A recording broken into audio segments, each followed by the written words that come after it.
Avant d'aborder les questions spécifiques, il y aurait des points particuliers qui n'auraient pas été abordés, selon certains.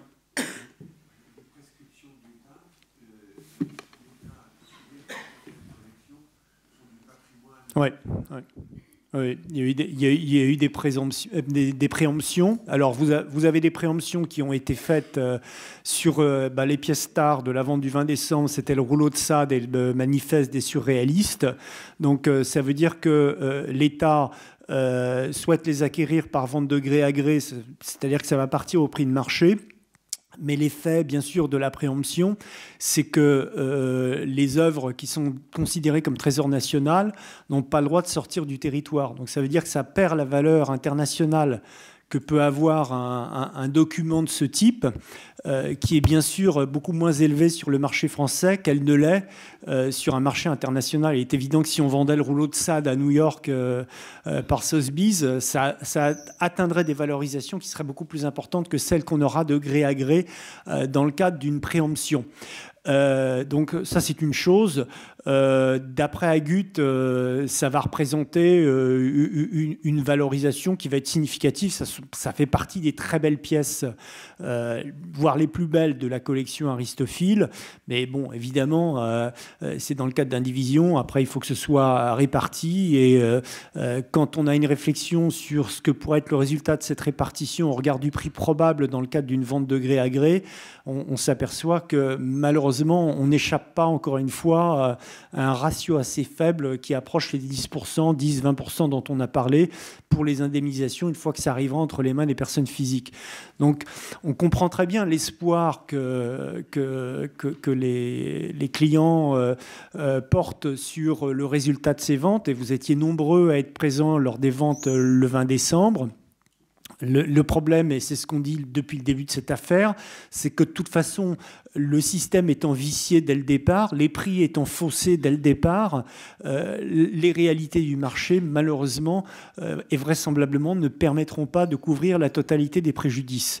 Pour répondre complètement à votre question, il y a une autre problématique qui est la problématique des manuscrits du général de Gaulle, pour lequel il y a une procédure qui a été menée contre l'État, qui considère que c'est une propriété nationale. Et là, on est dans une problématique qui est un petit peu différente de celle de la préemption dans le cadre d'une vente de gré à gré, où là, l'État considère qu'il a véritablement un droit de propriété sur ces manuscrits qui n'aurait pas dû, pour les écrits donc, du général de Gaulle, être mis en vente. Et là, on aura un retrait pur et simple si l'État a gain de cause dans l'action qui est menée, et avec une indemnisation d'Aristophile, enfin des collections, excusez-moi, qui sera là aussi très très nettement inférieure. Il faut comprendre que monsieur l'héritier, et il n'a aucun mérite, a constitué une collection tout à fait considérable et unique en Europe, voire dans le monde, parce qu'avec votre argent, il a acheté de manière tout à fait inconsidérée tout ce qui se présentait sur le marché pour gonfler artificiellement les prix. Et donc, il a monopolisé toutes les œuvres qui se présentaient à la vente pendant à peu près une décennie.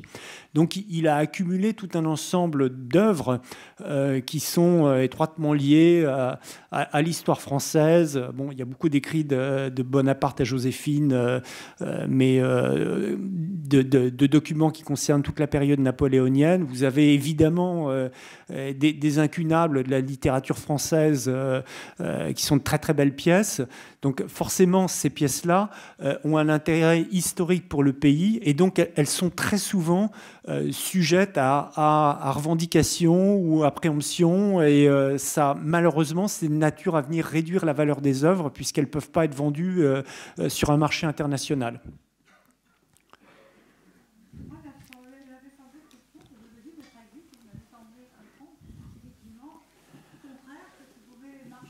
Donner un micro parce que... Attendez, madame, parce que les questions... Alors, si on aborde les questions maintenant, je les répéterai de toute façon, mais il faut que vous parliez dans le micro parce que sinon, on n'entendra pas après parce qu'on va mettre en ligne la réunion, et pour que ça ait un intérêt, il faut que les questions soient audibles. Non, ça ne sert à rien de ce que je dis, mais il me fait sembler comprendre par Maître Agut, que j'avais vu le lendemain de la vente, que le marché international marchait au niveau du marquis de Sade, quand même, par rapport au niveau écoutez, du prix, c'est au niveau de la vente. Non, je suis pas un spécialiste du marché international des manuscrits, mais c'est manifestement pas le cas. Enfin, la certitude en tous les cas, c'est que la vente aux enchères, c'est-à-dire avec la possibilité de tout un chacun, et y compris des acheteurs étrangers, d'enchérir par téléphone, comme ça se fait souvent dans ces cas-là, ne s'est pas produite. Et donc, pour répondre à votre question quant au fait que le rouleau du marquis de Sade aurait été vendu finalement avec la prise en compte de prix internationaux, la seule chose que je peux vous dire, c'est que ça n'a pas été vendu dans le cadre d'une vente aux enchères. Donc, il n'y a pas eu d'enchères et de montée des prix par ce mécanisme, puisque ça se fera par le biais d'une vente de gré à gré, c'est-à-dire d'un accord amiable avec l'État sur un prix estimé de la valeur de marché, mais valeur française. Donc, l'histoire nous répondra. Hein, on va voir ce qui va se passer. Mais ce qui est certain, c'est que ça a été retiré de la vente et donc ça n'a pas été soumis le 20 décembre à un marché international, pour répondre à votre question. On ne sait pas trop bien, quoi. Non, on ne sait pas pour l'instant, il faut attendre. Mais ça a été effectivement retiré de la vente. Alors, monsieur, on va attendre. Vous avez une question peut-être, madame ? Oui. Pour les collections aristophiles, vous avez dit tout à l'heure qu'il fallait finalement plutôt vendre, parce que c'est ça. Parce oui, que oui. Parce que moi, en fait, j'avais chez Agut, j'ai repris tout, voilà. Parce que je me dis, vaut mieux peut-être attendre un peu plus longtemps que de faire ça tout de suite. Ouais. Mais dans ce que vous nous dites, c'est que si on les garde, on est considéré comme plutôt une collection plus pour l'intérêt. Voilà, pour l'intérêt. Donc du coup, je voudrais en avoir... Alors, votre question, effectivement, on nous la pose assez souvent, puisque depuis la fin de l'année dernière, Agut donne des informations et prévient les propriétaires de collections Amadeus, donc qui sont en pleine propriété, du fait qu'ils peuvent récupérer leurs œuvres, ou pour mandater, soit pour les garder, soit pour mandater une maison de vente, un commissaire-priseur pour les mettre en vente, soit pour mandater directement Maître Agut pour les mettre en vente dans les prochaines ventes. Bon. Et pour répondre à votre question, oui, effectivement, on conseille aux gens de les mettre en vente parce qu'on ne veut pas que les banques, dans l'action en responsabilité, nous disent « mais vous avez acheté ce bien non pas pour faire un investissement financier, mais parce que vous étiez attaché, je ne sais pas moi, à cette lettre de Gustave Flaubert ou à cette lettre de Bonaparte à Joséphine, et que vous considériez bien entendu qu'elle était très belle et que vous aviez l'intention de l'encadrer, de la mettre au-dessus de votre cheminée, et certainement pas de bénéficier des rendements financiers qui étaient annoncés sur cet investissement présenté comme un produit d'épargne. Donc la logique, c'est effectivement, partons de là, puisque c'est la réalité, on le sait, c'est que vous revendiez l'œuvre. Alors, donc, on donne ce conseil aux clients qui récupèrent actuellement, qui sont des clients en Amadeus, de vendre. Maintenant, ça ne veut évidemment pas dire qu'il faut vendre n'importe quel prix, n'importe comment. Il faut vendre le mieux possible, évidemment. C'est votre intérêt. C'est ce que vous allez recouvrer en premier. C'est ça le problème. Parce que le problème, c'est que là, on se dit, dans les 5 ans, il y a déjà toutes les autres collections Coralis et ça qui vont passer. Donc, en tout cas, moi, techniquement, je me suis dit, vaut mieux... Bon, on verra. De toutes les manières, perdu pour perdu, quasiment. On se dit, on verra dans 10 ans où ça en sera, parce que la grosse partie sera quand même partie. Mais là, du coup, on se retrouve avec une autre contrainte. Oui, parce que d'autant plus qu'il y a un phénomène de marché. C'est-à-dire qu'avec la première vente qui était organisée par Agut, on sait que le stock aristophile va arriver sur le marché en masse. Et le jeu de l'offre et la demande va évidemment faire baisser la valeur des manuscrits. Ça, tout le monde s'y attendait. Là aussi, il n'y a pas de miracle. Maintenant, évidemment, vous pouvez attendre quelques mois, quelques années. Franchement, on ne vous conseille pas parce que ça devient plus délicat. Parce que nous, il faut que le plus possible, on puisse collecter d'informations sur les conditions de mise en vente et les résultats de ces ventes pour les corréler à nos demandes d'indemnisation et de préjudice. Parce que, évidemment, quelqu'un qui a mis 100, qui a réussi à revendre 10 sa collection, a un préjudice de 90. Et on le démontre beaucoup plus facilement qu'il a effectivement fait cette vente et qu'il nous a envoyé ces pièces. Donc, tout un chacun qui est investisseur en Amadeus doit faire cette vente dans les meilleures conditions possibles, plutôt dans les mois qui viennent que dans les années qui viennent, parce qu'après, ça va être trop tard. On va avoir une clôture dans la procédure contre les banques et on va se retrouver dans l'impossibilité donc de faire le calcul précis du préjudice au regard du résultat de cette vente. Ça veut dire avant les 5 ans, 2019, c'est ça? Oui, ça veut dire quoi? Parce que... oui, ça veut dire qu'il faut essayer plutôt de le vendre dans l'année où vous allez le récupérer. Hein, ne tardez pas trop. Mais Agut dit de toutes les manières, tout ce qu'on a, on ne pourra pas le vendre, même que ça soit avec en privé ou avec Coralis. Ah, oui. De toutes les manières, si vous nous les laissez, ça pourra être vendu que dans 5 ans, parce que la bonne vente par rapport à ce produit-là, ça sera ça, parce qu'ils vont faire aussi par... oui, c'est vrai qu'Agut ou n'importe quelle maison de vente, vous prenez Christie's et Sotheby's, ils ont des pièces, ils vous disent, bon, on ne va pas la vendre demain matin, parce qu'il faut organiser la bonne vente, faire du marketing, et faire en sorte qu'il y ait une cohérence dans la vente. Alors, la vente du 20 décembre, la cohérence, c'était la mise sur le marché de l'affaire Aristophil, donc il a communiqué là-dessus, parce que c'est vrai qu'il n'y avait pas de grande cohérence entre le rouleau de Sade et le manifeste des surréalistes, enfin quoique, c'est suivant les réflexions, mais ça serait trop compliqué à développer. Toujours est-il qu'un commissaire-priseur, il a besoin de valoriser le mieux possible. Donc pour faire cette valorisation, il y a nécessité de prendre le temps de réunir des pièces qui ont une cohérence entre elles et d'avoir une opportunité de marché. Et c'est vrai que ça peut être long. Ce que vous pouvez faire, puisque effectivement le temps s'écoule, et déjà, c'est faire expertiser les œuvres en demandant bien. Donc vous pouvez le demander à un autre commissaire-priseur. Hein, ils sont nombreux. Ouais. Vous demandez bien à ce que l'œuvre soit expertisée à la date d'aujourd'hui, mais également à la date de l'acquisition. Ah oui, dans les deux. Demander absolument. Il ne va pas y avoir une grosse différence, hein, puisque c'était surévalué. Oui. C'est en fait la même valeur. Ouais. Mais il peut vous le préciser, c'est-à-dire vous faire un courrier en vous précisant l'évaluation 5 ans auparavant est du même niveau, compte tenu du fait que finalement il s'agit du même marché. Et au moins vous aurez cette expertise, et ça nous donne au moins une pièce permettant d'établir qu'il y avait largement surévaluation, même si, entre-temps, vous ne l'avez pas vendu avant que l'affaire soit clôturée pour plaider sur les questions de responsabilité. Et par rapport aux ventes, il y a eu tout un courant, en tout cas, entre les associations, entre Agut, qui, lui, avait, du coup, Coralis, etc., et ils vont prendre aussi ceux qui venaient en privé. Et il y a eu, avec Orsena, il y a eu une grosse bataille. Est-ce que vous avez plus d'informations, mais qui soient droites? Parce qu'on entend le tout et n'importe quoi. Et pour nous, c'est super difficile de savoir ce qui se passe. Et en tout cas, ce qui est sûr, c'est qu'il se passe des enjeux pour que les gens se critiquent autant et soient aussi... oui, vous voulez dire entre les différentes maisons de vente? Oui.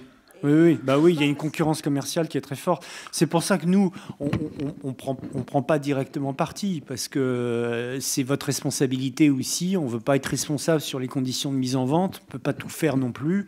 Et puis surtout, c'est vous qui êtes propriétaire. Donc c'est vous qui mandatez la maison de vente et qui faites ce choix. Maintenant, c'est vrai que, comme disait Alain Ferron-Polony, la bonne approche, c'est peut-être de demander une expertise et puis après de prendre sa décision et d'essayer de vendre dans les meilleures conditions possibles une fois que vous avez fait expertiser. Mais l'expertise implique les conditions de marché et vous y êtes forcément confronté. Et si vous faites l'expertise, il faut nous l'envoyer dès que vous l'avez, il ne faut pas tarder. Et essayer ensuite de tirer les conséquences de l'expertise, et pour la mise en vente, ne tardez pas trop non plus, de manière à ce qu'on puisse s'en servir, nous, dans la procédure. Parce que nous, on peut dire qu'on l'a déposé dans une maison de vente, mais que pour l'instant, ils ne nous l'ont pas vendu parce que ce n'était pas le bon moment. Est-ce que ça, c'est une preuve pour vous ou pas? Alors, ça peut avoir un intérêt, parce que les maisons de vente aussi, elles sont là pour expertiser. Alors, elles ne l'écrivent pas forcément, mais elles vous indiquent aussi une valeur. On a eu des réponses d'Agut qu'on a bien sûr mises au dossier, qui nous confortent dans cette évaluation des 10%. Je voudrais à ce titre-là préciser qu'il y a eu des expertises aussi qui ont été diligentées par les mandataires de justice, notamment Maître Leloup Thomas, et qui allaient complètement dans ce sens-là aussi, hein, avec ce même ratio de 10%. L'intérêt, c'est que si vous pouvez recueillir une valorisation quand vous présentez, vous confiez à une maison de vente, vous nous l'écrivez parce que c'est une information qui est précieuse. Mais pour moi, il y a bien deux choses, qui est l'expertise et après la mettre en vente. Donc bien ça, sûr. On va avoir cette partie-là, mais après ils peuvent nous dire bah, c'est super, on l'a exportisé à 10%, mais en fait on n'a pas de vente avant 2022. Oui, tout à fait, c'est possible. Donc faites au mieux, mais surtout quand vous avez la valeur d'expertise, il faut nous la donner parce que ça nous permet d'enrichir le dossier.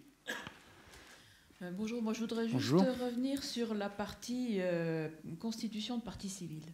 Parce que vous avez parlé du fait que vous pourriez éventuellement agir sur ce point au moment où l'affaire passerait devant le tribunal correctionnel. Oui. Ça se passe comment, chronologiquement parlant, enfin je veux dire, procédure, suivant la procédure. Parce qu'en ce moment, c'est en chambre d'instruction, d'après ce que vous m'avez dit. Alors, donc, votre question sur les constitutions de partie civile, ça se passe comment au plan procédural? Alors, là, actuellement, le dossier est à l'instruction de Madame Bilger. Donc, c'est un juge d'instruction au pôle financier. Et elle fait son travail de juge d'instruction, c'est-à-dire qu'elle procède aux mises en examen. Donc, elle a fait les mises en examen dont on a parlé. Elle enquête, elle fait des auditions et elle recueille des pièces. Donc ça, c'est un travail qui, bien sûr, qui est très important, qui est très long, parce que le dossier fait déjà des milliers de pages et des dizaines de tomes. Elle réagit aussi, elle répond aux demandes qui sont formulées non seulement par les parties civiles, mais également par les avocats des mises en examen. C'est pour ça qu'à chaque fois, on a une procédure. Quand le CIC demande à se constituer partie civile, qu'elle refuse la constitution de partie civile et que le CIC fait appel et éventuellement va en cassation, à chaque fois, ça retarde le dossier parce qu'il faut que ces différents recours soient purgés. Et il y en a comme ça qui sont tout à fait nombreux. Donc c'est d'où l'évaluation de 2 ans avant l'instruction, mais ça peut être, malheureusement, ça peut être plus. Et on n'est évidemment pas certain de ce délai.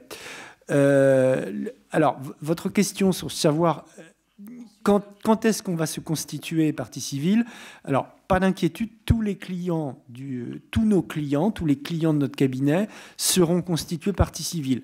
Là, on a largement assez de clients représentés par le cabinet chez Madame Bilger en tant que partie civile. On n'aura pas à manifester notre volonté. Vous n'avez rien à faire à partir du moment où vous êtes client du cabinet.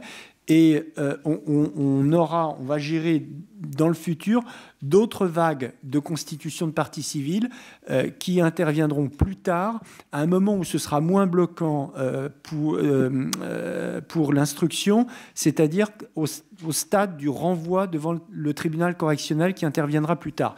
L'important, c'est d'accéder au dossier, d'avoir les informations, et de faire ce qui doit être fait pour la défense de vos intérêts au pénal. Et ça, c'est fait par le cabinet. Et ça peut l'être avec les clients déjà qu'on représente devant le juge d'instruction. Donc, vous n'avez absolument pas à vous soucier de ça. Et vous serez de toute manière défendu et pris en charge dans le cadre de cette procédure pénale en temps et en heure. Et nous avons toutes les informations utiles. Alors, on va essayer de remonter progressivement. Donc, on va commencer par monsieur. Oui, bonjour. Bonjour. J'ai 2 questions. Je voudrais savoir qu'est-ce que vous voyez comme timing pour l'avenir dans votre procédure collective. Est-ce que vous voyez une échéance à 2 ans, 3 ans, peut-être plus tard? Et qu'est-ce que vous estimez comme pourcentage de réussite dans votre procédure collective pour, bien sûr, 12 autres? Et deuxièmement, c'est au niveau de l'organisation de votre cabinet. Vous avez fait pour notre part une contestation de créance, enfin, ce que je pense. Moi, j'ai contacté maître Alexandra Ledet chez vous. J'avais demandé une copie des pièces pour savoir si ça avait bien été fait. On n'en a pas eu. Donc, est-ce qu'il peut pas y avoir une information de votre clientèle pour les dates de réunion et puis avoir une copie des procédures que vous faites en notre nom. Voilà. Alors, sur la durée de la procédure devant le tribunal de grande instance sur la responsabilité des établissements bancaires, c'est le tribunal qui gère les délais. Vous avez vu Nicolas Coq-Vallon expliquer tout à l'heure qu'il y avait des aspects, ce qu'on appelle les aspects dilatoires, c'est-à-dire que les adversaires font exprès de nous faire perdre du temps. Donc on a eu cette première ordonnance qui a été rendue par le juge de mise en état, qui a tranché différentes contestations venant essayer de bloquer notre action au titre de la nullité de l'assignation, de la recevabilité des demandes et d'autres choses encore. Il a fallu qu'un juge se penche là-dessus. Ça a déjà pris 1 an. Donc si les banques présentent d'autres objections, ça peut reprendre à nouveau 1 an. C'est le tribunal de toute façon qui gère ces questions de procédure. Le dossier peut être plaidé dans 1 an, comme il peut être plaidé dans 2 ans. C'est pour nous difficile aujourd'hui de vous répondre précisément sur ce point. Sur les chances de succès, donc comme nous vous l'avions dit, donc nous sommes spécialisés sur ce contentieux de la responsabilité bancaire. Ce dossier est important parce qu'il y a un nombre important de victimes, mais ce n'est pas notre seul dossier. Nous en avons mené beaucoup d'autres jusqu'à présent et nous en avons pas mal d'autres en même temps dans des situations de responsabilité bancaire qui se présentent dans des circonstances d'espèce assez similaires, et dans lesquels nous avons obtenu de très bons résultats. Et il y a une jurisprudence qui est tout à fait favorable aux victimes d'escroquerie à l'égard des établissements bancaires qui ont tenu le compte des escrocs. C'est clair et net, c'est noir sur blanc. On peut en justifier. Ces établissements bancaires n'ayant pas respecté leurs obligations de vigilance, elles ont été condamnées à rembourser aux victimes les sommes qui ont été détournées. Donc les chances de succès sont bonnes. Le dossier est assez exceptionnel par le nombre de victimes, par nécessairement la longueur des procédures, par la technicité des arguments qui sont présentés en face. Et puis, les banques se sont organisées. Elles ont pris des cabinets d'avocats qui sont également experts en la matière. Et donc, c'est un combat de titans qui fait que ça va prendre du temps. Mais les chances de succès sont réelles. Sur l'organisation du cabinet. Les notes d'information sont régulièrement mises en ligne sur le site Internet du cabinet. On a deux vecteurs d'information. Ce sont on a 2 vecteurs d'information. Il y a le site internet Le Coq-Vallon et Ferron-Polony sur lequel vous avez l'onglet Aristophile, et nous avons également un blog qui lui donne des informations sur les autres procédures en cours du cabinet. Mais Aristophile est renseigné directement sur le site du cabinet. Il y a une note d'information notamment annonçant cette réunion qui avait été mise en ligne et qui répondait également sur la question de la réponse faite à Maître Leloup Thomas sur la contestation de créances. Sur la communication des actes, le nombre de victimes fait qu'il y a dès qu'on communique quelque chose, il y a une certaine publicité. Le combat dont nous parlions tout à l'heure, c'est un combat aussi qui est de ne pas forcément mettre sur la place publique, et dès lors qu'on communique massivement, parce qu'on a un nombre de clients qui est important, l'ensemble de nos actes, c'est aussi, si vous voulez, dévoiler à l'égard de nos clients, c'est normal, mais aussi à l'égard de nos adversaires, nos méthodes de travail et nos stratégies. Donc vous comprendrez, je pense, que l'on soit un peu parcimonieux sur la mise à disposition des actes. Nous avons eu également le souci, même si le fait d'être intégré à une action groupée fait que par avance on renonce à une certaine confidentialité quant à sa situation personnelle, son âge, ce que l'on fait, où l'on habite et combien on a investi dans cette affaire, puisque forcément dans les décisions de justice, tout apparaît en même temps pour tout le monde sur le même document. Nous avons eu le souci aussi de communiquer des actes pour notamment toutes les assurances de protection juridique qui nous en ont demandé au moins des extraits, de communiquer des actes qui étaient un peu purgés d'éléments stratégiques ou des éléments relatifs à la confidentialité nécessaire, dont la protection s'avère nécessaire pour nos clients.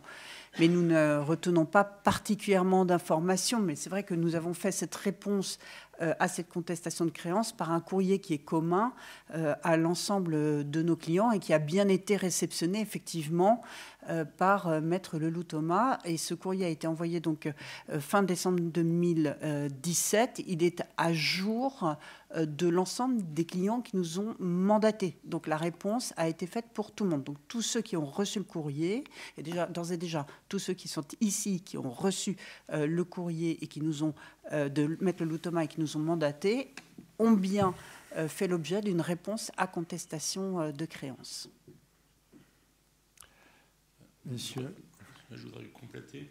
Pensez-vous que parmi tous les clients, excusez-moi, parmi tous les clients d'Aristophil, et qui sont vos clients d'ailleurs maintenant, il puisse y avoir une différence de traitement entre les gens qui ont souscrit très tôt et ceux qui ont souscrit très tard? Est-ce qu'un juge ne pourrait pas dire, à une certaine époque, les clients étaient responsables parce que les banques ne pouvaient pas savoir? Ou pensez-vous que tous les clients seront traités de la même façon?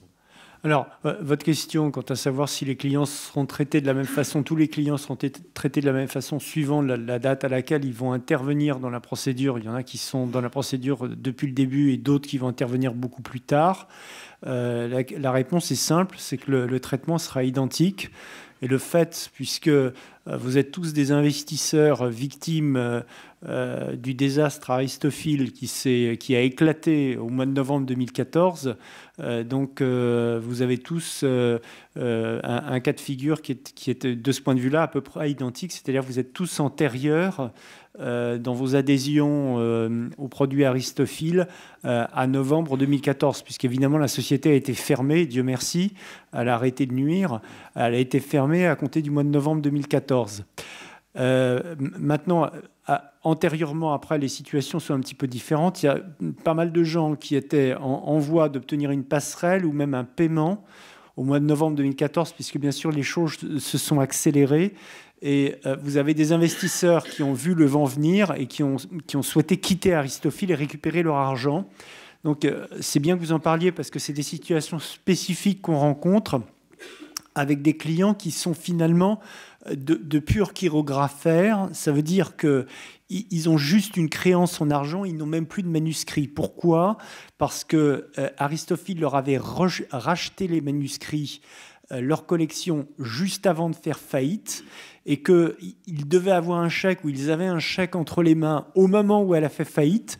Donc ils se retrouvent dépossédés, ils n'étaient plus propriétaires de leur collection ou de leur part indivis au moment de l'ouverture de la faillite, si bien qu'ils ont juste de l'argent et ils ne peuvent pas revendiquer. Donc ça simplifie leur situation, c'est-à-dire qu'ils n'ont pas à récupérer de manuscrits et à les vendre pour les Amadeus ou à attendre d'être indemnisés pour les Coralis. Mais l'inconvénient, c'est que bien sûr, ils n'ont rien à vendre, donc leur seul espoir, c'est la procédure contre les banques. Monsieur.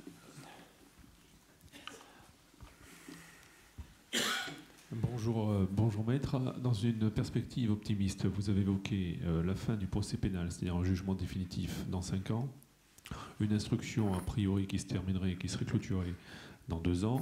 Pour autant, vous avez évoqué le fait que dans le cadre de la procédure en responsabilité contre les banques, vous souhaitiez verser au dossier certains actes diligentés dans le cadre de l'instruction judiciaire, ce qui, de facto, repousse la procédure contre les banques jusqu'à ce que l'instruction soit clôturée. Donc ça veut dire qu'il n'y aurait pas d'intervention aux décisions prises en responsabilité contre les banques avant que l'instruction soit terminée, c'est-à-dire d'ici une échéance de 2 ou 3 ans. Ça, c'était ma première question. Donc ce qui veut dire que quelque part, l'instruction tient un petit peu la procédure en responsabilité contre les banques, puisqu'il y a nécessité pour vous de verser au dossier contre les banques des actes diligentés par le juge d'instruction.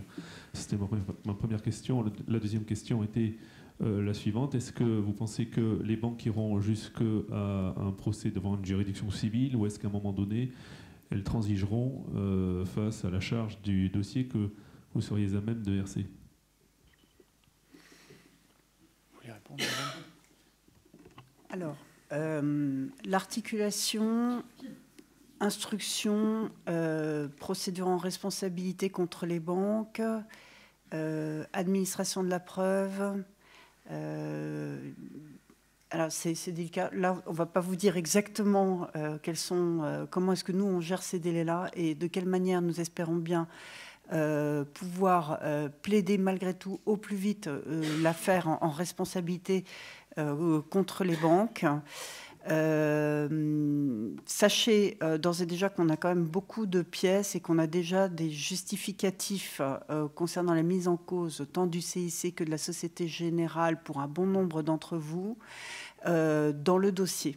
Voilà. Donc, on avance petit à petit. Mais on ne peut pas vous dire... Voilà. D'accord. Parce que tout à l'heure, on pouvait laisser, les propos tenus laissaient entendre que potentiellement, il ne pourrait pas y avoir de décision en responsabilité contre les banques tant que l'instruction ne serait pas clôturée, puisque vous aviez nécessité d'attendre que celle-ci soit clôturée pour verser des pièces. Ce qui, visiblement, d'après ce que vous me dites, ne sera pas forcément le cas. Non, ça peut être une bonne opportunité, mais ce n'est pas forcément indispensable. Hein. D'autres événements peuvent arriver entre-temps. Voilà. Il y avait la question de la Et après, il y avait la question sur la transaction, si les banques allaient potentiellement transiger avant d'arriver devant une juridiction.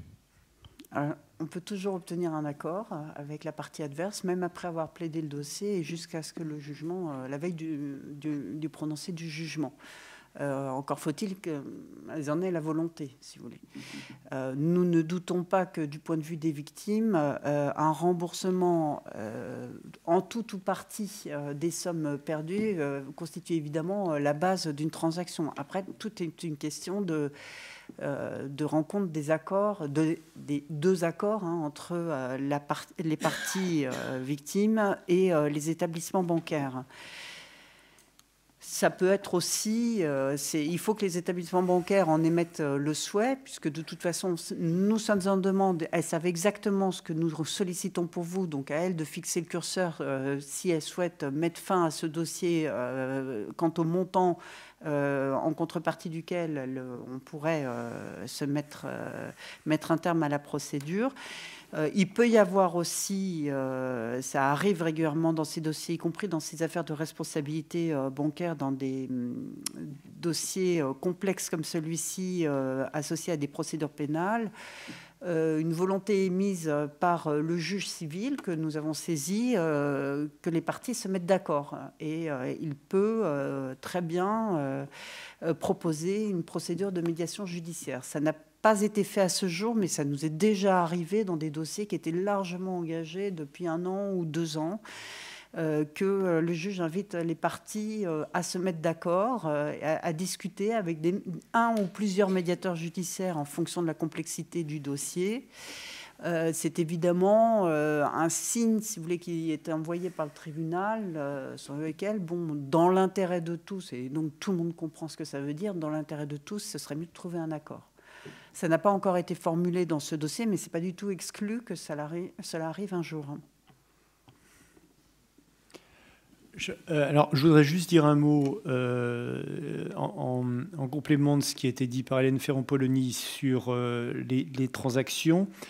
Les clients nous posent souvent la question de la pertinence de ce recours contre les banques et des résultats que nous avons déjà obtenus.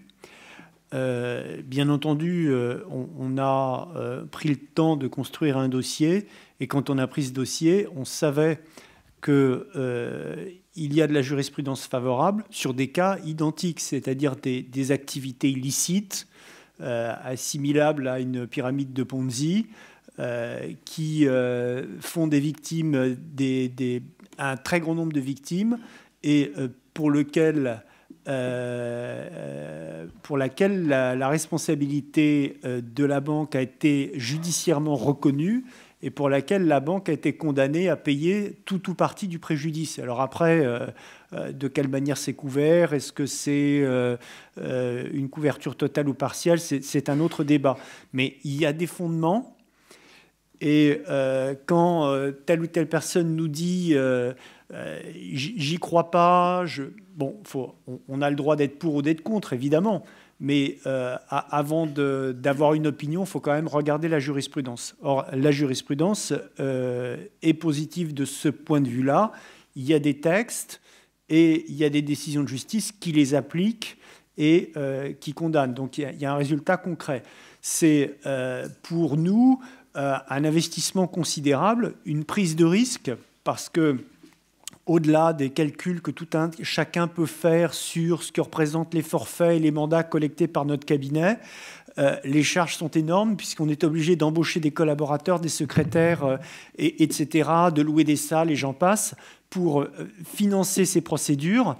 Et on le fait sur notre croyance de la pertinence et de nos chances de succès par rapport au recours qui est engagé, comme tout ce que fait le cabinet. C'est-à-dire que notre cabinet a une approche très sérieuse et très loyale par rapport aux clients, puisque en réalité, on n'est rémunéré que par l'honoraire de résultat que nous obtenons, qui nous est versé que si on gagne et que si le client est lui-même indemnisé. Donc c'est une garantie de bonne fin pour les clients que de travailler et de loyauté. Nous considérons aussi que ça fait partie de notre démarche donc en faveur des clients. C'est aussi une méthode, y compris dans des cas identiques à l'affaire Aristophil, qui a permis à nos clients concrètement de sortir favorablement de dossiers dans lesquels ils avaient un préjudice qui était définitif sur des affaires d'escroquerie de masse, comme dans le dossier Aristophil. Et par ce biais-là, les clients ont effectivement été indemnisés par la structure bancaire qui était attaquée par notre cabinet. Donc, il y a une méthode, il y a de la jurisprudence, mais il y a aussi des précédents. Donc, on a une approche qui est tout à fait sérieuse et réfléchie dans l'intérêt d'une bonne défense des clients, qui rejoint aussi l'intérêt de notre cabinet pour faire en sorte de parvenir à un résultat. Voilà. Bonjour. Dans le prolongement, est-ce qu'on peut espérer récupérer ce qu'on a investi ou est-ce qu'on peut aussi espérer, alors je sais que la question est très difficile, hein, est-ce qu'on peut aussi espérer, vous avez parlé tout à l'heure, vous réclamez je crois les intérêts, on peut, si on a, voilà, est-ce qu'on peut espérer récupérer la totalité de ce qu'on pensait contractualiser avec Aristophil? C'est ma première question. La deuxième, c'est, on a pas mal parlé d'Amadeus et de la façon de damer le pion aux banques en vendant et en démontrant la faible valeur des biens. Et par opposition, Coralis, vous disiez que la procédure sera beaucoup plus longue. Est-ce qu'on ne peut pas craindre que les banques s'appuient sur cette longueur pour gagner du temps et nous en faire perdre? Okay. Vous voulez répondre? Oui, c'est cuit. Ouais. Oui, alors nous disions que s'agissant de l'établissement du préjudice pour les Coralis, malheureusement, la structure des Coralis fait que, outre le problème de la valorisation des œuvres détenues en indivision, l'écran créé par l'indivision vient aggraver votre préjudice. C'est-à-dire que c'est quasiment invendable. Donc votre préjudice est déjà constitué par le simple fait que vous êtes porteur dans le cadre de l'indivision. Vous êtes propriétaire dans le cadre de l'indivision. On n'a pas tellement à apporter plus. C'est invendable. Maître Agut l'a dit, d'autres l'ont dit. Donc, on voit bien que le simple fait d'être entré dans le système a créé directement votre préjudice. Il y a les intérêts. Oui, les intérêts font partie. Le produit était vendu comme étant un produit financier. C'était l'objet de la contestation de créance de Maître Leloup Thomas, de dire bon, après tout, vous êtes propriétaire d'œuvres que vous avez revendiquées, donc vous n'êtes pas créancier en termes financiers, vous n'êtes pas créancier de la société Aristophil. Pourtant, ce liquidateur, comme tout le monde, sait très bien quel a été le modèle économique. Le modèle économique d'Aristophil, c'était un investissement productif d'intérêt. l'absence de possession des œuvres vient corroborer ce modèle économique, et tous les documents de commercialisation l'établissent évidemment par eux-mêmes. Votre préjudice est donc un préjudice quant au capital que vous avez investi et quant au rendement que vous n'avez pas obtenu. Nos demandes portent sur les deux, et sur le capital investi et sur l'investissement non obtenu. Toute la question est de savoir comment le juge va envisager la condamnation. C'est-à-dire que, est-ce qu'il va considérer que votre préjudice porte sur 100% du préjudice financier capital plus rendement non obtenu, capital évaporé, rendement non obtenu, ou est-ce qu'il va considérer que, une parenthèse, nul doute que les documents ont été rédigés de manière trompeuse, ce qui est d'ailleurs la base des poursuites pénales, entre autres, et de manière à vous faire ne pas vous faire prendre conscience de la réalité de ce dans quoi vous versez votre épargne. Mais le juge peut peut-être se dire, ces personnes, si elles avaient été correctement informées sur la nature exacte de l'investissement qu'elles faisaient, c'est-à-dire qu'elles devenaient tout simplement propriétaires d'une œuvre et non pas souscriptrices d'un produit financier, dois-je les indemniser au seul titre d'une perte de chance d'avoir pu faire un autre investissement si les documents avaient été rédigés de manière claire, accessible et en conformité finalement avec le discours commercial qui a accompagné la commercialisation, la vente. Et à ce moment-là, si le juge considère que ce n'est qu'une perte de chance, vous n'aurez pas l'indemnisation de l'intégralité de votre préjudice financier. Alors, peut-être tout ou partie du capital investi, mais probablement pas du rendement de 8% qui avait été annoncé, parce que les magistrats ont arrêté cette règle sur laquelle, dans le cadre d'une mauvaise information, dans le cadre de la commercialisation du produit, et donc sous réserve de ce que reproche spécifiquement aux établissements bancaires quant à leur responsabilité propre, mais dans le cas d'une mauvaise commercialisation, ça ne pourrait être une indemnisation qu'au titre d'une perte de chance, donc une partie de votre préjudice. Bon, évidemment, c'est pas, nous nous battons contre cela, mais cela étant, les banques n'ayant à ce jour pas encore déposé leur défense au fond, on verra ce qu'elle nous oppose le 22 février, si elle le dépose pour le 22 février 2018. Il y a une autre question correspondant aux collections Coralis. Alors vous dites que c'est invendable. J'espère quand même que ce sera mis en vente un jour.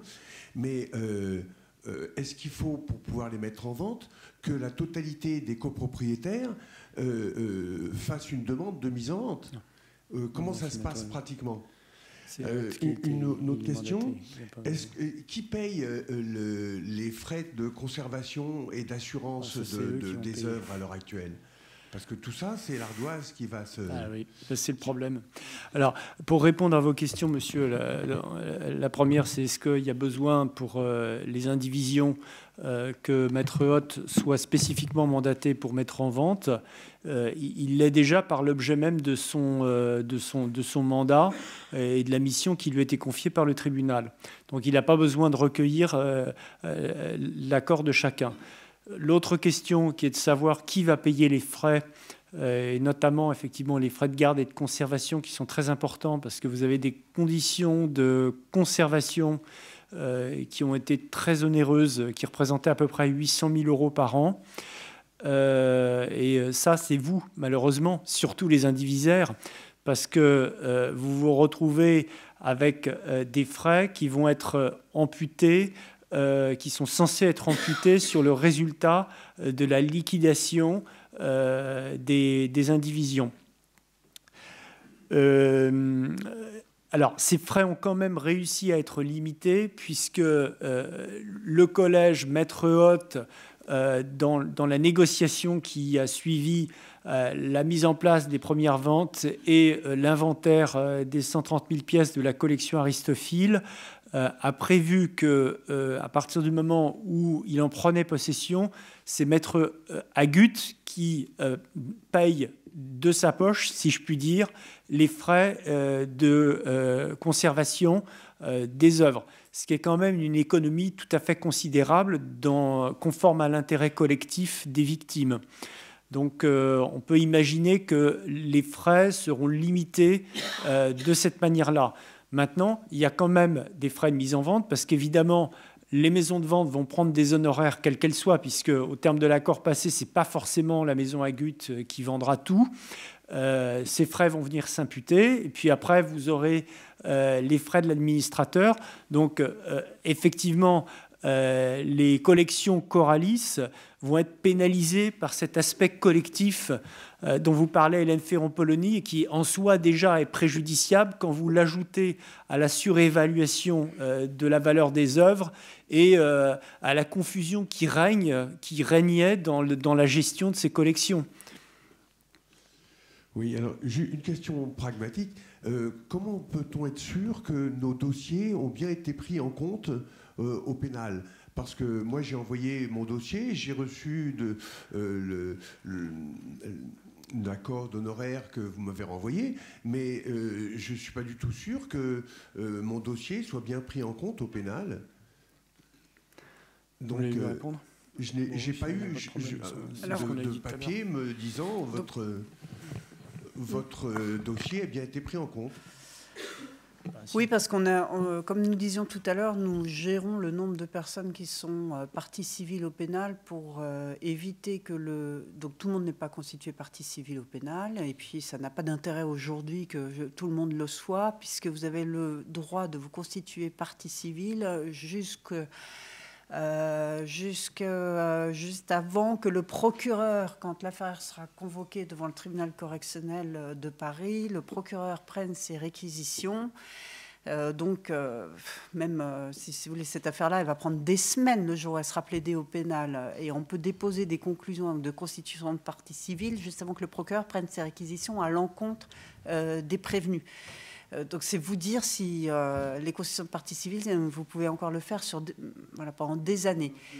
Et tout le monde, on ne constitue pas tout le monde, parce que ça voudrait dire que la greffière du juge d'instruction va passer des semaines à enregistrer les constitutions de partie civile, et nous on trouve beaucoup plus intéressant qu'elle consacre tout ce temps-là à l'assistance de son juge, qui lui-même mène une enquête dans le but d'obtenir un maximum d'informations et de pouvoir solliciter le renvoi des personnes concernées devant le tribunal correctionnel. Bref, que le dossier avance. On fera le reste des constitutions de partie civile très vraisemblablement devant le tribunal correctionnel. A priori, pas avant, ça présente vraiment pas d'intérêt. Voilà, donc du coup, en plus, donc, les personnes que nous avons constituées partie civile donc, ont élu domicile à notre cabinet. Il faut savoir que la justice envoie pour chaque partie civile un courrier recommandaire à chaque fois qu'il se pose, qu'il se passe quelque chose dans l'instruction, envoie un courrier recommandé à l'avocat constitué pour telle personne. Donc ça veut dire que si nous constituons tous nos clients comme partie civile, nous recevrions presque 2000 courriers recommandés pour souvent un non-événement dans la procédure d'instruction. Il suffit qu'on en reçoive 3, si vous voulez. Ça suffit pour que nous soyons informés et que nous sachions ce que nous avons à faire. Et si vous ne nous désignez pas comme domiciliation dans le cadre de votre constitution de partie civile et que vous adressez directement au greffe, c'est vous qui allez recevoir ces courriers-là dont vous ne saurez que faire, comment réagir, et vous allez être obligé de revenir auprès du cabinet pour obtenir les informations. Et nous serons inondés de demandes d'informations, ce qui n'est pas non plus dans l'intérêt d'une bonne gestion du dossier. Donc la constitution de partie civile, si vous voulez, c'est pas très stratégique aujourd'hui. Il suffit que nous soyons de toute façon les avocats de quelques victimes déjà constituées partie civile pour suivre et intervenir dans le dossier pénal à ce jour. Bonjour maître. Il a été plusieurs fois fait mention ici de la convention d'indivision Coralis, mais à ma connaissance, il y a d'autres conventions d'indivision, telles que Corpus. Oui.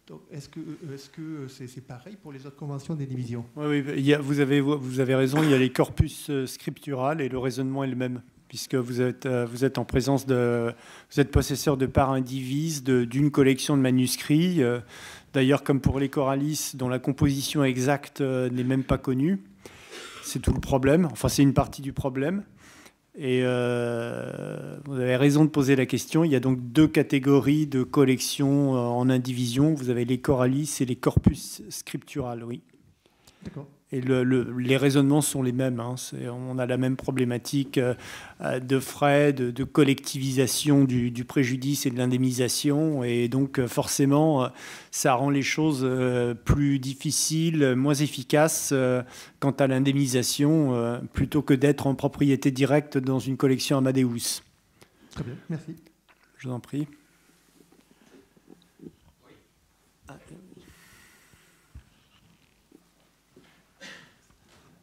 Oui, bonjour.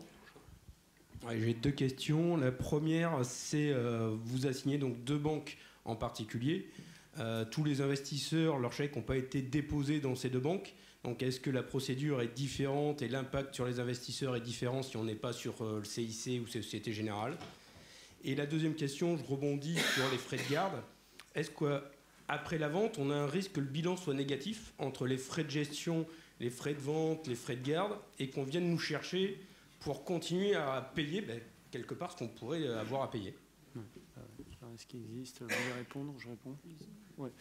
Alors, vous avez tout à fait raison. Tout le monde n'a pas forcément vu son chèque ou son virement encaissé par le CIC ou la Société Générale.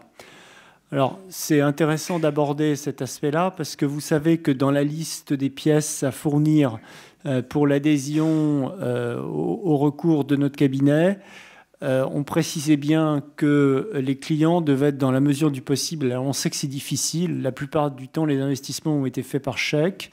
Il faut demander à votre banque de vous communiquer le recto puis le verso de votre chèque. Le verso nous permettant d'identifier le banquier destinataire. Le problème ne se pose pas du tout pour les virements puisque vous avez un avis d'opérer pour le virement qui vous permet d'identifier le banquier destinataire. Pour les clients, alors souvent, malheureusement, les banques des clients répondent qu'ils ne peuvent pas récupérer le recto verso de leur chèque, sauf à avoir une réquisition judiciaire pour ce faire. On ne peut pas demander des réquisitions judiciaires, ce serait d'abord probablement inefficace parce qu'il ne suffit pas de les demander pour les avoir. Ensuite, ce serait trop long et trop lourd d'aller les demander pour tout le monde. Mais dans la mesure du possible, essayez quand même bien de récupérer ces pièces si vous y arrivez. Si vous avez de bonnes relations avec votre banquier, normalement, vous devez les récupérer. Et donc, ça a été le cas. Ce sont des informations qui sont quand même importantes. Alors, c'est vrai qu'il y avait d'autres établissements. Vous, par exemple, votre chèque, il est arrivé où ? Je ne sais plus, c'est quelque part dans des îles Canaries ou quelque chose comme ça. Ah oui, c'est intéressant. Ça fait encore un cas de figure spécifique. Alors, le fondement sur lequel on a attaqué le CIC et la Société Générale, c'est que le CIC, qui est le banquier d'origine entre les mains duquel a été déposé le capital social de la constitution de la Société Aristophile intervenu en 2003, et est à l'origine du péché, et a contribué au péché original et au développement, à la création, puis au développement de la Société Aristophile, d'autant plus que le CIC a encaissé les chèques, très nombreux chèques de clients. Si le CIC avait fait son travail, il aurait dû refuser de prendre le capital social de la Société Aristophile et a fortiori refuser d'encaisser les chèques collectés dans le cadre de l'activité de cette dernière. Et on peut supposer que s'il avait refusé, les autres établissements auraient été plus regardants, auraient refusé eux-mêmes pour les mêmes raisons, et probablement que l'escroquerie ne serait pas produite, ou du moins pas dans l'ampleur qu'elle a connue. Le raisonnement elle-même à l'égard de la Société Générale est intervenue à un stade de montée en puissance de l'activité de la société Aristophil, alors que celle-ci faisait déjà polémique et avait fait l'objet notamment de procédures pénales et de contentieux avec l'AMF. Et on en a parlé du passé sulfureux de Gérard Lhéritier. Tout ça fait que la Société Générale, plus que tout autre établissement, est très très impliquée, parce que plus que tout autre, elle ne pouvait pas ignorer, le CIC non plus, puisqu'il avait travaillé avec l'héritier à l'époque des Timbres de Monaco, l'historique de cette affaire, les raisons et les polémiques qui touchaient Aristophil, et donc forcément cette pyramide de Ponzi et cette qualification du Madoff des manuscrits qui, semble-t-il, a été repris par ces banques. Donc elles étaient tout à fait conscientes, donc tout à fait responsables et tout à fait fautives. Donc on considère que ce sont les banquiers leaders qui ont une responsabilité qui rejaillit sur l'ensemble, sans lesquels la fraude n'aurait pas été possible, et pour lesquels, bien sûr, tous les préjudices ont été ensuite causés. Donc voilà pourquoi on se concentre aujourd'hui sur ces deux établissements. Mais est-ce qu'en cas d'indemnisation, tout le monde, il y aura une répartition? Bien sûr. Le principe, c'est qu'on considère qu'ils sont responsables pour tout le monde, même si vous avez déposé votre chèque entre les mains de la Banque des Bahamas sur un compte ouvert par monsieur l'héritier, certainement pour de très bonnes raisons. Voilà. Donc... La deuxième question sur les frais de garde et au cas où un bilan négatif à la fin et venir chercher pour voilà, tout ça. Oui. Alors la question, c'est de savoir si les frais de garde et les frais divers attachés aux collections, aux indivisions pourraient produire un résultat négatif pour chaque indivisaire. Malheureusement, on ne peut pas vous répondre autre chose que la question s'est posée. Et on a tenté, dans les discussions qu'il y a eu avec les mandataires, de faire en sorte que ça ne puisse pas aller jusqu'à un résultat négatif. En l'état, aujourd'hui, ça ne peut pas être complètement exclu. Maintenant, on conseillera bien sûr nos clients pour éviter d'avoir à payer quoi que ce soit si ça devrait se présenter. Il est sûr que l'empilement des frais et les délais particulièrement longs pour liquider les indivisions font que, en tous les cas, les espoirs de recouvrer des sommes significatives par rapport à ce qui a été investi, ces espoirs sont faibles. D'où la nécessité de trouver des solutions alternatives et d'où la nécessité de ce contentieux contre les banques.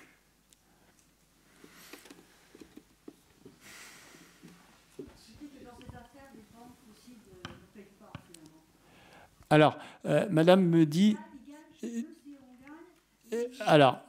Madame me dit, dans ces affaires, même si on gagne, les banques ne payent pas. Je lui réponds, non, c'est exactement le contraire. C'est pour ça qu'on fait tout ça. Parce qu'on a des jurisprudences au cabinet où non seulement les banques ont été condamnées, mais elles ont payé. L'activité de notre cabinet, c'est de recouvrer les dommages et intérêts contre les banques. Sont quand même ce qu'on appelle trivialement des poches profondes. Elles ont les moyens. Hein. Une banque, quand elle est condamnée, elle paye. Donc le problème, ce n'est pas d'avoir un paiement, c'est d'avoir la condamnation. Une fois que vous avez la condamnation à l'égard d'une banque ou d'une compagnie d'assurance, elle paye toujours, sauf si elle fait faillite. Donc aujourd'hui, la faillite de la Société Générale ou du CIC n'est pas à l'ordre du jour. Peut-être que l'affaire Aristophil atteindra de manière significative leur solvabilité, ce sera bien fait, mais en tous les cas, elles ont largement les moyens d'assumer la totalité des préjudices qui représentent 850 millions en perte en capital, plus les intérêts. On était à 1,2 milliard sur les déclarations qui ont été faites, déclarations de créances qui ont été faites entre les mains de Leloup Thomas. J'ajouterais qu'on a vérifié les sommes saisies par le juge d'instruction. On arrive péniblement, et alors que toutes les contestations par monsieur l'héritier ne sont pas purgées, à des sommes qui sont très largement inférieures. Donc de toute façon, la solution n'est pas là. Voilà.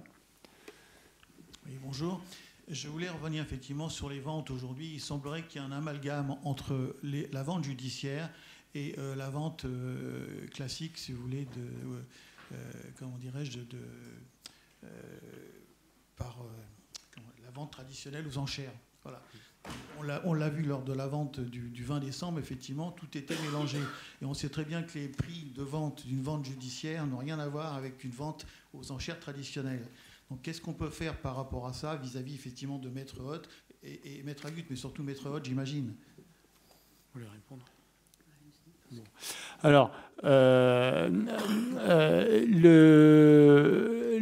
les pouvoirs de la maison de vente ou de l'administrateur désigné par le tribunal sont de ce point de vue-là assez limités. Quand vous avez l'État qui revendique, qui fait jouer son droit de préemption sur des œuvres, qui fait retirer les œuvres pour qu'elles soient vendues de gré à gré, c'est-à-dire dans le cadre d'un accord amiable et non pas d'une vente aux enchères, mais le principe juridique, c'est quand même que le prix est fixé en fonction des prix de marché. Mais comme on le disait tout à l'heure, des prix moindres que celui d'une vente internationale où tous les acheteurs du monde entier se présenteraient pour essayer d'emporter l'enchère. Donc forcément, c'est de nature à faire baisser les prix.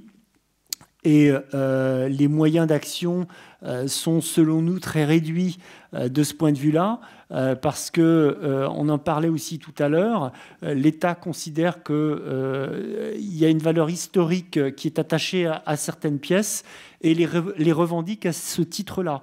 Encore une fois, il est obligé d'indemniser les propriétaires, c'est-à-dire l'administrateur qui représente les indivisaires, à un prix de marché, mais à un prix de marché qui va être moindre. Autrement dit, on ne peut pas faire grand-chose quand l'État décide effectivement de préempter certaines œuvres. Il n'y a pas de possibilité, en plus, de s'en prémunir au préalable. Ça, c'est une information que vous avez parce que le ministère de la Culture se penche sur les programmes de vente publique et réagit, on l'a vu dans la vente du 20 décembre, quasiment la veille ou l'avant-veille de la vente. Donc les administrateurs, de par leur mandat, sont là pour mettre en vente. Donc ils vont mettre en vente en fonction des décisions qui seront arrêtées par le comité de réflexion et des conseils qui sont donnés par les sociétés de maisons de vente pour essayer de vendre le moins mal possible. Et puis après, l'État réagit en fonction des pièces qui sont présentées à la vente.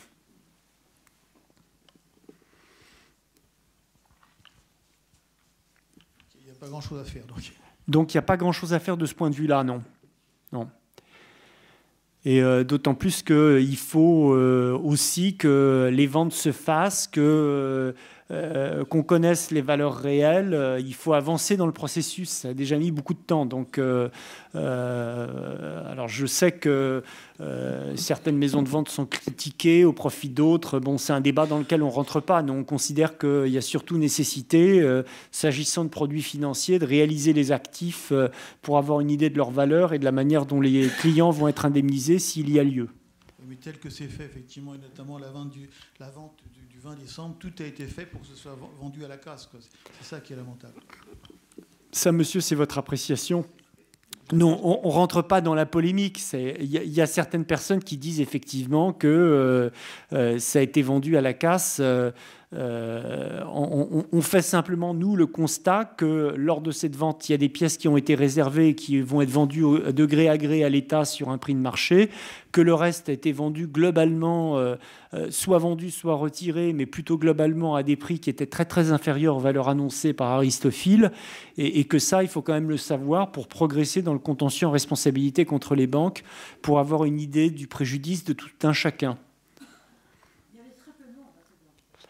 Oui, alors Madame nous dit qu'il y avait très peu d'acheteurs à cette vente. Alors, on était à la vente et c'est vrai que c'était particulier parce que, mais bon, c'est peut-être un phénomène de marché. Hein. On n'est pas spécialiste des ventes aux enchères de manuscrits, c'est pas notre métier. Mais c'est vrai qu'il y a beaucoup d'enchères qui ont été faites par téléphone et pas tellement par les personnes physiques. On a le sentiment, c'était quand même des achats groupés par des marchands, oui. Oui. Alors, donc il va falloir, oui, si vous pouvez faire passer le micro, ce serait gentil. Merci.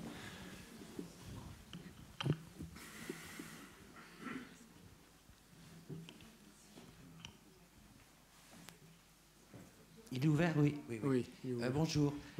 Non, juste une question. Je voudrais revenir sur les frais de garde et les frais de conservation. En ce qui concerne les coralistes, donc les indivisions, dans la mesure où c'était un produit donc, qui avait été contracté par ma maman, qui est décédée en décembre 2014, et donc en novembre 2014, le contrat étant arrivé à échéance, nous avons eu entre les mains, enfin maman a eu un chèque entre les mains de une petite somme, mais qui a son importance de 16 000 €. Donc normalement, on n'a plus du tout de produits en indivision, puisqu'on a eu un chèque en contrepartie. Voilà. Donc, je voulais aussi savoir précisément maintenant, au stade de la procédure, ce qu'il en était des personnes qui avaient eu un chèque et dont le compte de l'héritier a été fermé 24 ou 48 heures après. Voilà. Donc, le chèque était de fait un chèque en bois. Voilà. Vous voulez répondre?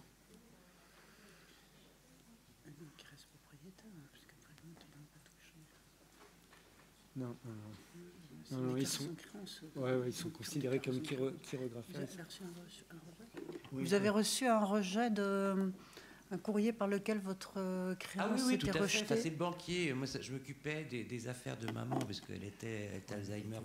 C'était peu de temps avant qu'elle meure. Et donc, j'ai eu entre les mains un chèque que j'ai remis à sa banque. Et 48 heures après, son banquier m'appelait pour me dire... Ah, mais votre maman, elle est sérieusement à découvert, là. Voilà, parce que de fait, le chèque avait été refusé par la fermeture, alors, je ne sais plus, c'était la fermeture des comptes d'Aristophile. Pas revendicable. Voilà. Oui, donc normalement, alors je ne sais pas si vous aviez déjà mandaté le cabinet à ce moment-là ou pas. Non, normalement, là, si il y a une déclaration de créance. Quelques mois après. Oui. Donc moi, j'ai mandaté le cabinet en février 2015. Oui, d'accord.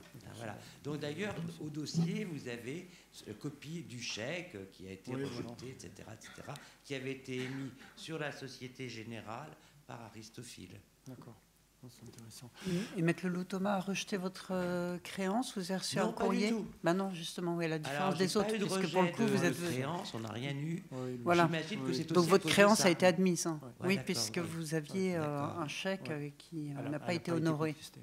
D'accord. Ouais, voilà. Bon, c'est ce qu'on disait, hein, c'est un cas de figure qui s'est produit assez souvent, c'est-à-dire que vous vous retrouvez en fait uniquement créancier et non pas revendicante, puisque vous n'aviez plus de propriété. Donc c'est pour ça que vous n'avez pas reçu de contestation de créance, puisque le motif de la contestation par Maître Leloup, c'était l'existence d'une propriété sur les manuscrits au travers d'une collection. Mais c'est plus votre cas. Vous avez juste une créance en argent qui va faire l'objet des demandes à l'égard des banques, comme tous les autres clients. Simplement, votre situation est plus claire, puisque les 16 000 € n'auront pas à être défalqués du produit de la vente ou de l'indemnisation dans le cadre d'une indivision que vous pourriez toucher au titre de la vente du manuscrit que vous auriez conservé. Votre perte, c'est 16 000 €, c'est pas moins. Voilà, 16 000 € même majorés des intérêts contractuels. Majorés voilà. des intérêts, parce que depuis 2014, on est en 2018. Ouais. Bon. Ok, merci. Je vous en prie. Quelqu'un oui, bonjour. Moi, je voudrais savoir si il y a des gens ici qui ont eu l'expérience des ventes par Agut, parce que sur la vente du 20 décembre, personnellement, j'ai eu une œuvre qui a été vendue, mais qui ne correspondait pas à celle qui, au départ, on m'avait dit qui devait être mise sur le catalogue. Et après la vente, ce qui m'a surpris également, c'est que je n'ai pas eu d'informations. Il a fallu que ce soit moi qui appelle la société Agut pour avoir un écrit et savoir combien que ça a été vendu. Là, j'apprends en plus que l'œuvre qui devait être à l'origine sur le catalogue des ventes, il y a eu une mainmise de l'État pour s'en approprier. Et on me signifie en même temps que il n'y aura aucune indemnisation de la part de l'État. Et ça m'a beaucoup surpris. Et en même temps, j'apprends que parce que j'avais 3 œuvres dans la collection Amadeus, et que la dernière œuvre, en fait, ils ne l'ont jamais trouvée, alors qu'ils m'ont fait l'estimation. Oui, alors, je ne sais pas s'il y a d'autres personnes qui ont eu ces surprises-là. Mais... Oui, c'est intéressant. Est-ce que c'est le cas? Est-ce qu'il y a dans la salle des gens qui ont été confrontés à ce problème? Oui, il y a le monsieur, on va peut-être... Donc une œuvre qui a été revendiquée par l'État, une œuvre qui n'a pas été mise en vente alors qu'elle était annoncée comme étant mise en vente, et c'est une autre œuvre qui a été mise en vente. Et troisième point, c'est que l'œuvre qui n'a finalement pas été mise en vente n'est pas retrouvée. Voilà. Elle a disparu, là, pour l'instant. Une œuvre a disparu. Oui. Voilà. Et une absence de retour spontané de la maison Agut à l'égard de monsieur vendeur. Sur ce que la vente a donné. Il a fallu que monsieur s'adresse directement à la maison Agut, enfin prenne l'initiative pour obtenir les renseignements, en plus pour obtenir des renseignements un peu surprenants. Hein, vous n'y attendez pas du tout. Et ce qui a été très fort, c'est qu'on me dit, manifestement, vous n'avez pas reçu notre courrier qui était parti fin décembre. Et donc, il me donne une trace de copie. Et à ma grande surprise, je vois que la date qui est mentionnée sur le courrier était du 18 janvier. Donc, alors, il peut y avoir... Ouais, alors ça, c'est les grands... Alors, on pourrait dire c'est un faux complet. C'est aussi un effet peut-être purement informatique qui fait que quand il réédite un courrier, il y a des logiciels qui sont conçus comme ça, on vous le remet automatiquement à la date à laquelle l'émission du courrier est faite ou refaite quand on envoie un duplicata. Je ne vois pas l'intérêt pour la maison Agut de venir rendre les choses complexes avec... Mais bon, est-ce que, voilà, la question que nous posions, c'est est-ce que d'autres personnes ont eu des retours un peu identiques? Il y avait ce monsieur. Il y a un autre monsieur. Si vous voulez bien prendre le micro, monsieur, s'il vous plaît, expliquez. Oui, bonjour, cher maître. Moi, j'étais courtier et investisseur.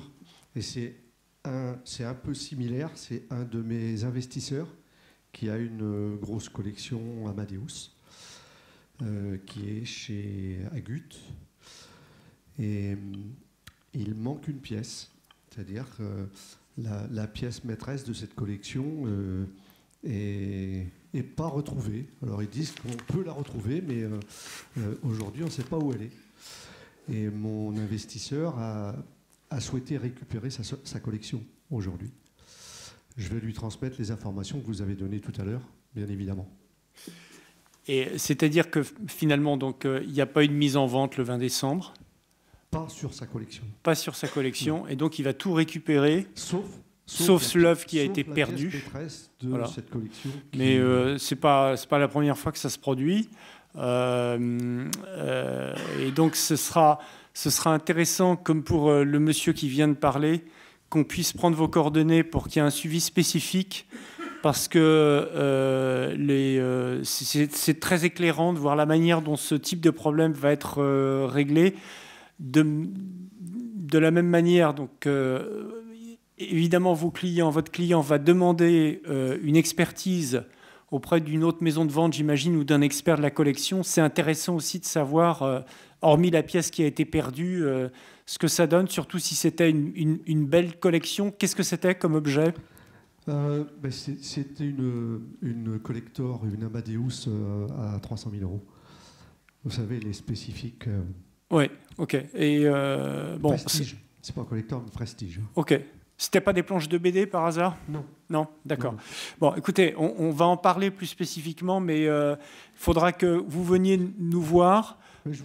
Moi, je vous donne régulièrement toutes les informations par... Oui, mais si on peut se parler 2 minutes, ce serait bien tout à l'heure. Il n'y a pas de problème. Parce qu'il faut qu'on ait un suivi spécifique sur ces problématiques qui nous intéressent particulièrement, essayer de trouver une solution également. Ok. J'ai quelques questions que j'ai sélectionnées, dont certaines en rapport avec des choses qui ont déjà été dites. La première, aujourd'hui, vous avez... on était à entre 15 et 20% de désinvestisseurs aristophiles à avoir mandaté votre cabinet. Est-ce qu'aujourd'hui, vous avez récupéré d'autres investisseurs? Alors, la réponse, c'est qu'on a un flux constant de nouveaux investisseurs, surtout depuis, bon, c'était déjà le cas auparavant, mais surtout depuis qu'on a obtenu cette décision favorable contre les banques. Donc c'est un chiffre qui est en constante évolution. Voilà. Comme vous l'avez compris, le but c'est d'être le plus massif possible. Donc c'est de collecter le plus de clients possible pour faire pression sur les banques. Donc aujourd'hui, il n'y a pas de... la porte est ouverte, puisqu'il n'y a pas d'impossibilité à faire des interventions volontaires. Et ça sera le cas encore pendant un certain temps. Donc il y a tout à fait possibilité de rejoindre notre cabinet et le chiffre est donc en augmentation constante. Ok. Moi, j'avais bien compris, puisque vous avez déjà, avec mes collègues, 80% de nos investisseurs. Ceux qui n'étaient pas venus s'estimaient sur des montants pas suffisamment importants. Aujourd'hui, je vais œuvrer sur cela pour les faire venir chez vous, bien évidemment, avec tous les arguments entendus tout à l'heure qui sont importants. Sur une question déjà posée, si on arrive au terme et qui est gain de cause grâce à votre procédure, on parle, la plupart de nos investisseurs disent si on récupère notre mise, c'est déjà bien. Est-ce que dans votre négociation avec les banques, votre rémunération ferait partie de la négociation afin que ce soit les banques qui vous rémunèrent, ce qui avait été évoqué au départ, plutôt que ce soit les investisseurs? Ce serait l'idéal. Ce serait... oui. Ouais.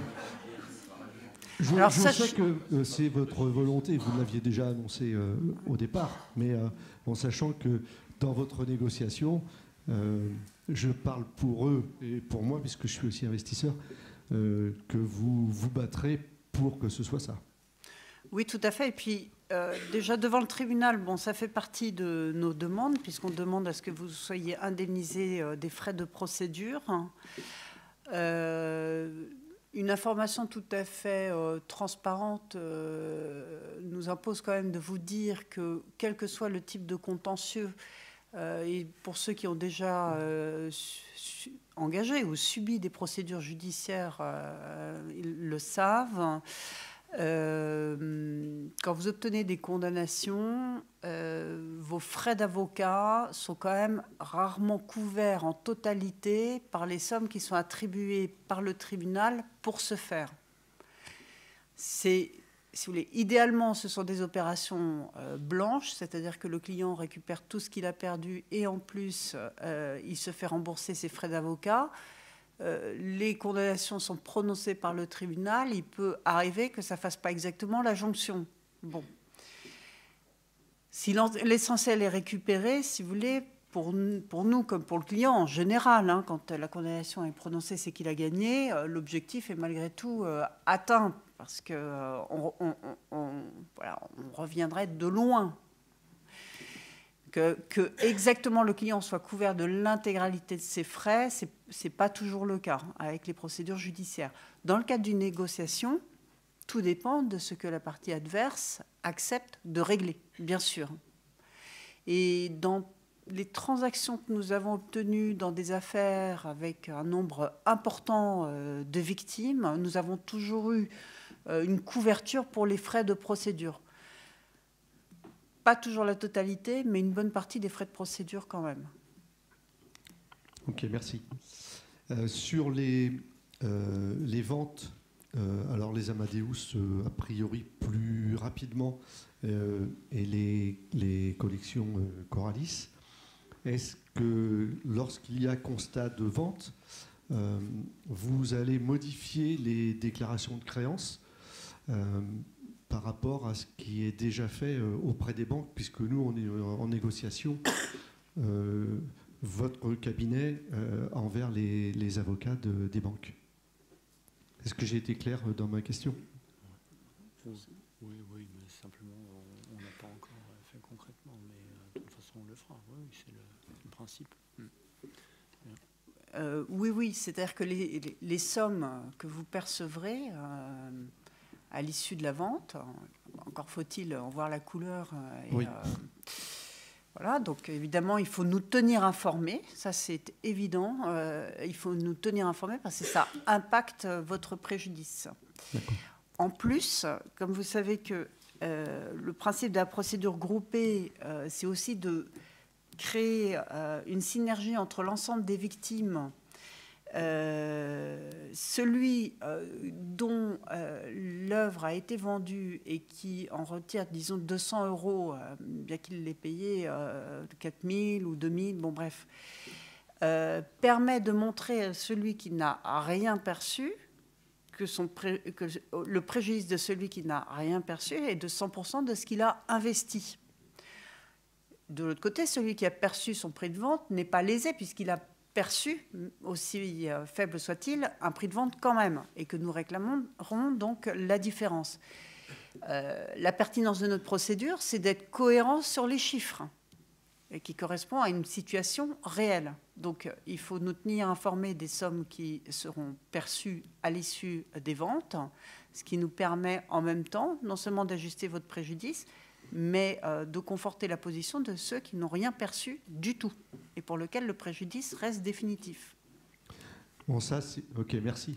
C'est très visible sur les collections Amadeus. En ce qui concerne les Coralis qui vont se vendre au fur et à mesure, est-ce que pour l'indemnisation, là je parle au nom de l'ensemble des investisseurs, c'est un pot commun? Ou est-ce que chaque investisseur, sur une indivision précise, sera dédommagé? Ou est-ce que c'est à la fin que tout sera compté et réparti en fonction de l'investissement de chacun?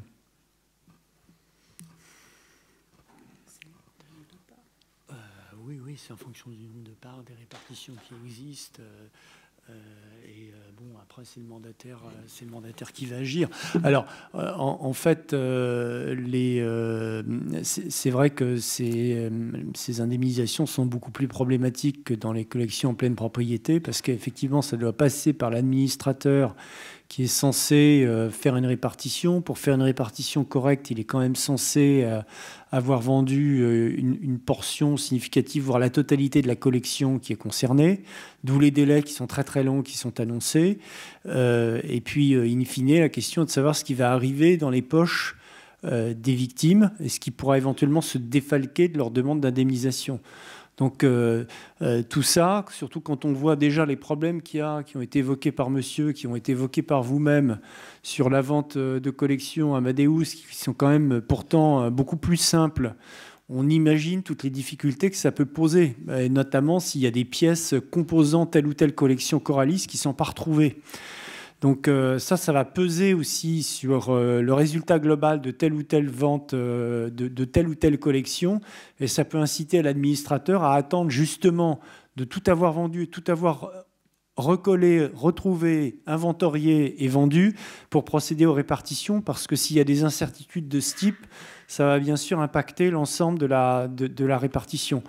Donc le problème est complexe et ça s'annonce assez long. C'est pour ça que nous considérons que, comme vous l'a dit Hélène Ferron-Polony, toutes les informations qu'on peut avoir sur les prix de vente, les expertises, les valorisations sont bonnes à prendre parce qu'elles viennent étayer la démonstration du préjudice de l'ensemble et des difficultés tout à fait conséquentes, incontournables, que vont rencontrer les investisseurs en Coralis, qui font qu'on est, pour toutes ces personnes, autorisé à demander 100% du préjudice aujourd'hui parce que l'indemnisation est très éloignée, très incertaine. Donc voilà comment on gère le problème aujourd'hui. Et encore une fois, il y a nécessité pour les Amadeus qui ont des ventes ou des expertises de nous les transmettre pour que ça puisse bénéficier à l'ensemble. Ok, merci. Dernière question, après je passe le micro. En ce qui concerne les collections annoncées comme trésor national, où on est sur des ventes de gré à gré, comme vous dites, j'ose espérer que ce n'est pas un hold-up de l'État pour mettre la main sur des belles pièces, première chose. Et en ce qui concerne la collection Charles de Gaulle, puisque j'en suis aussi propriétaire, ça fait longtemps qu'il y a procédure, puisque c'est considéré comme trésor national, mis à part que ces lettres, c'était les messages quand il était à Londres, il n'était pas président de la République, donc ça n'a a priori pas de raison d'être Trésor national. Ouais, alors ça, pour répondre sur Charles de Gaulle, bon, c'est évidemment pas l'avis du ministère de la Culture qui considère que c'est un intérêt historique. Il y a des instances qui sont en cours, donc il faudra attendre de voir ce que ça va donner. Ça, c'est actuellement pendant. En ce qui concerne le hold-up de l'État dont vous parlez, pour les ventes de gré à gré et le retrait qui en a résulté lors de la vente du 20 décembre, il y a quand même un principe en la matière qui est appliqué, c'est que l'indemnisation, l'État ne spolie pas. Donc le principe, c'est que quand il nationalise, quand il préempte, il doit donner une valeur de marché. Alors on sait bien que l'effet de la préemption, c'est l'interdiction de la sortie de territoire et par conséquent de la baisse mécanique de la valeur de l'œuvre. Il y a une affaire qui a défrayé la chronique, d'ailleurs, c'est l'affaire d'un Van Gogh qui avait été préempté de la même manière et dont la valeur a baissé considérablement et l'État a dû indemniser. Donc c'est une réalité. Toujours est-il que l'indemnisation sera moindre, mais en tous les cas, elle existera, elle sera approchante des valeurs de marché. Ok, merci. C'est important de l'entendre parce que je ne suis que le porte-parole de mes investisseurs qui m'ont mandaté pour poser certaines questions, dont celle-ci. Donc merci de votre réponse. Alors juste, là c'est à chaud. En ce qui concerne la collection de Gaulle, je fais un parallèle avec la personne de tout à l'heure dont sa maman avait reçu le chèque qui n'a pu être encaissé. J'ai aussi eu un investisseur dans le même cas et il a toujours le chèque dans les mains. Est-ce que si la collection de Gaulle est accaparée, là, captée pour rien, est-ce que la créance est totale pour les possesseurs de ces parts? Du coup, je sais pas, vous pouvez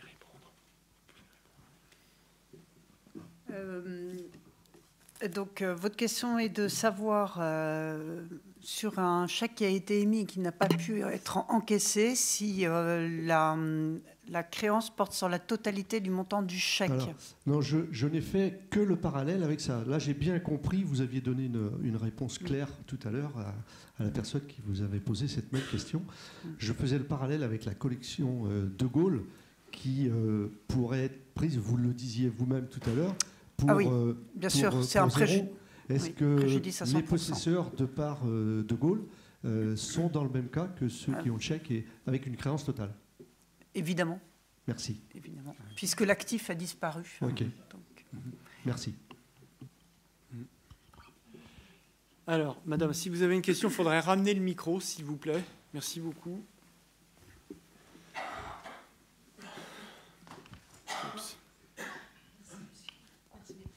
Alors moi j'ai deux questions totalement différentes. La première, c'est qu'est-ce qui va se passer le 22 février? Est-ce que les banques peuvent demander un report pour déposer leurs conclusions? Et qu'est-ce qui va se passer après? Et la deuxième question qui est totalement différente, ce monsieur l'héritier qui a déjà fait, avec sa collection de timbres, et puis ensuite Aristophile, est-ce qu'il pourra à nouveau reproposer ce genre de... Est-ce qu'il est en état de nuire actuellement? Parce qu'en fait, une fois... Ça dépendra des banquiers suivants. Si les banquiers suivants font leur travail, c'est fini. Okay. Mais si vous trouvez des banquiers complaisants à nouveau, ça peut recommencer. Ah bon, c'est c'est QFD, donc on voit bien que tout est entre les mains des banques. Enfin, Si, dans bien ce sûr. Dans ce type d'affaires, les juges d'instruction nous disent que c'est un métier pour eux. C'est un métier. Ils vivent de cela depuis des années. Nous avons le cas dans une affaire où le présumé escroc d'une escroquerie à 65 millions d'euros a commis cette escroquerie alors qu'il était sous contrôle judiciaire dans le cadre d'une précédente escroquerie de 56 millions d'euros. Alors lui... La justice est un peu en travers de la gorge. Il est en détention provisoire depuis plus d'un an, c'est-à-dire même 1 an et 3 mois, 4 mois maintenant, parce que forcément les juges qui ont vu que toutes les autorisations de sortie de territoire qu'il avait demandées pendant son contrôle judiciaire, alors qu'il était mis en examen dans le cadre d'une escroquerie en bande organisée, où il n'était pas la tête pensante, mais bon, il a beaucoup appris à cette occasion-là, lui ont en fait permis de réaliser sa propre escroquerie, où là, il était vraiment le headmaster. Donc, la justice, elle n'est vraiment pas chaude du tout pour le remettre dehors, bien sûr. Donc, toutes ces demandes de mise en liberté sont systématiquement refusées. Et ce que nous disent les juges d'instruction, c'est un métier. Donc, on ne peut jamais considérer qu'on peut totalement empêcher ces gens-là de nuire. Et il y a toujours une manière pour eux de rebondir et de réitérer des affaires. Alors peut-être qu'elles ne relèveront pas strictement du pénal, mais bon, voilà, c'est difficile de les faire entrer, surtout à cet âge-là. Voilà. Bien sûr.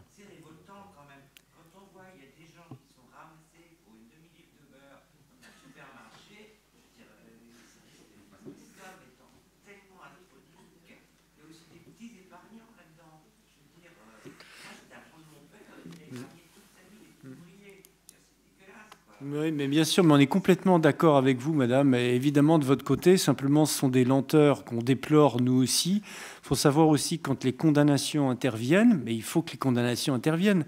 Donc, quand vous avez une affaire tentaculaire, vous avez presque une dizaine de personnes qui est mise en examen, vous avez des actes avec des milliers de parties civiles, forcément, c'est plus lourd à instruire qu'une affaire de vol de mode de beurre. Par ailleurs, ces gens-là sont des gens, c'est pas étonnant, qui sont très procéduriers. Je parlais des mises en examen, donc c'est aussi de nature à alourdir la procédure.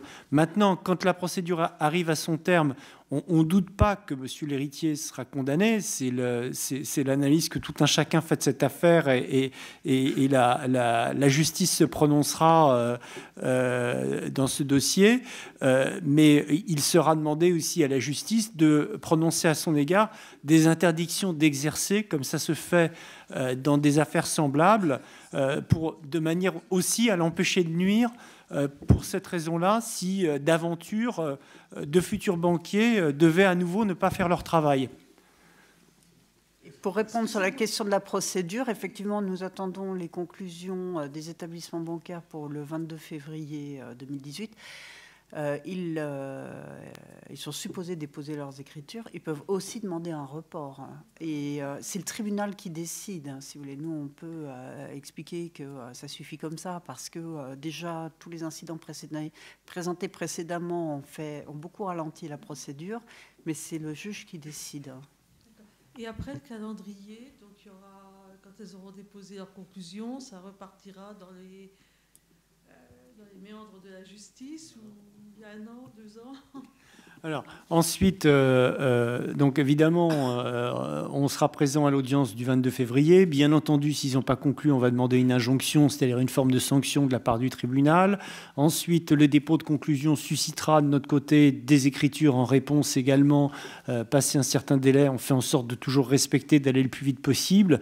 Donc, on maintient la pression sur la partie adverse et pour faire en sorte que ça avance le plus rapidement possible, dans le respect aussi de vos intérêts stratégiques, parce qu'il y a des moments aussi où ça peut avoir un intérêt de gagner un petit peu de temps par rapport à l'accès à certaines informations.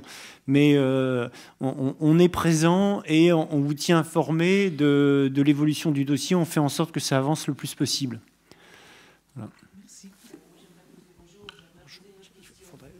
Il faudrait prendre le micro, s'il vous plaît. Merci. Vous n'avez pas du tout abordé la responsabilité de l'assurance. Parce que moi, quand... Il faut bien parler dans le micro, madame. Quand on m'a vendu ce produit, enfin ces produits, hein, Amadeus, non, pardon, Coralis, moi, j'étais pas très très chaude, évidemment, j'étais un peu méfiante, etc. Donc, mon courtier, mon conseiller financier m'a parlé que c'était très très cadré au niveau de l'assurance Lloyd, en me disant que, mais voilà, que quoi qu'il arrive, etc. Or, une assurance, à ce que je sache, quand même doit connaître la valeur de ce qu'il assure. Enfin, Hein, on n'assure pas n'importe quoi, n'importe comment. On voit les résultats quand... Bon. Voilà, donc je me demandais, si vous voulez, au niveau de Lloyd, puisque c'est bien Lloyd, hein, cette assurance anglaise, évidemment, anglo-saxonne, qui assurait les œuvres. Vous voyez, est-ce qu'elle a une responsabilité? Est-ce qu'elle se défausse aussi? Enfin bon, est-ce qu'il y a... Voilà. Alors, malheureusement, vous êtes victime de mensonges et d'artifices qui ont été utilisés par Aristophile et l'héritier pour donner un semblant de garantie avec ces assurances Lloyds qui, en fait, n'en étaient pas. Les Lloyds n'ont jamais garanti la valeur des œuvres. Les Lloyds étaient là uniquement à la demande d'Aristophile pour couvrir le risque de destruction, incendie, etc., des œuvres. Et vous avez deux types d'assurances dans ces cas-là. Vous avez une assurance sur des valorisations au dire de la compagnie et vous avez une assurance sur des valorisations au dire du client. Le client est libre de choisir puisque quand il choisit de valoriser à sa propre estimation, s'il surévalue, il va payer des primes qui sont plus chères. Et l'assureur, pour autant, ne va pas couvrir si le sinistre se produit, si le manuscrit est détruit, si le client a dit « ça vaut 100 alors que ça ne vaut que 10 », eh bien, l'assureur, après la destruction, fera une expertise et ne donnera que 10. Et il est prévu dans les conditions générales du contrat que le client aura payé des primes sur 100 parce que c'est la valeur qu'il a donnée. Donc ce sera de sa responsabilité. Mais dès lors, on comprend bien pourquoi l'héritier l'a fait. C'est que ça lui permettait de gonfler artificiellement, mais sur des déclarations à une compagnie au dire de l'assuré qui n'avaient strictement aucune valeur. Seulement, il les a exploitées pour faire une présentation trompeuse d'une garantie qui n'en était pas. Et les Lloyds, en réalité, n'ont jamais rien garanti. C'était juste une assurance destruction au dire du client, suivant ses propres chiffres. Et alors, il y a des avocats qui ont dit qu'il faut attaquer les Lloyds. Ce n'est pas notre approche, parce qu'on considère qu'on ne peut pas caractériser la responsabilité de la compagnie au titre d'une tromperie et d'un procédé qui ne relevait que du client, c'est-à-dire de monsieur l'héritier.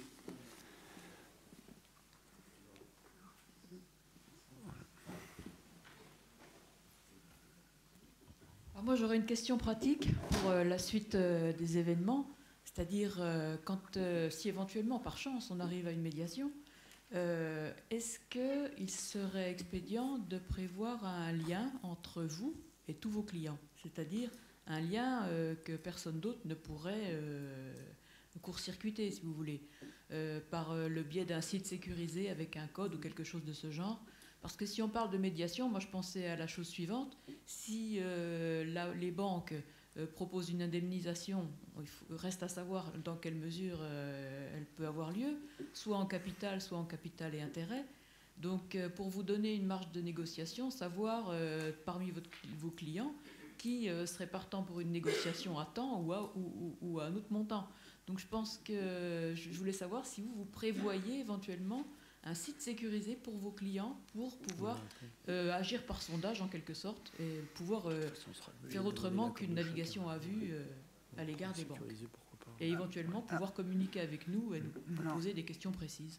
Donc, vu l'ampleur de l'affaire, le nombre de victimes, le nombre de clients que nous représentons, la négociation avec les établissements bancaires porterait sur des principes d'indemnisation qui nous paraîtront à nous le plus acceptable possible.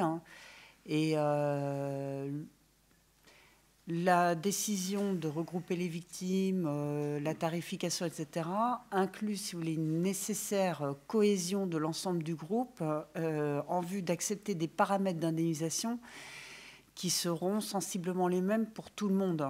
Alors, sauf à ce qu'on crée des catégories, ça peut arriver qu'il y ait des catégories parce qu'il y a des personnes qui ne sont pas toutes dans les mêmes situations pour diverses raisons. Mais il n'y aura pas 1700 catégories. Voilà. À partir de là, nous diffusons l'information sur laquelle les critères d'indemnisation sont les suivants. Les personnes acceptent ou refusent. Si elles refusent, la procédure reprendra pour elles, tout simplement. Que pour elles. Tous ceux qui acceptent l'indemnisation auront leur transaction et obtiendront donc le règlement de la somme convenue avec les établissements bancaires. Oui, c'est d'ailleurs prévu à la convention d'honoraires que nous faisons, comme dans toutes les négociations, on pèse les avantages et les inconvénients. Le plus gros des inconvénients étant en général la durée de la procédure, c'est-à-dire que et évidemment l'aléa sur le résultat. Quand vous propose une certaine somme en contrepartie de quoi la procédure prend fin et vous n'avez plus d'aléa sur le fait de savoir si vous allez obtenir quelque chose devant le tribunal, ça présente un intérêt. Il ne faut pas que ça soit trop faible non plus, bien sûr.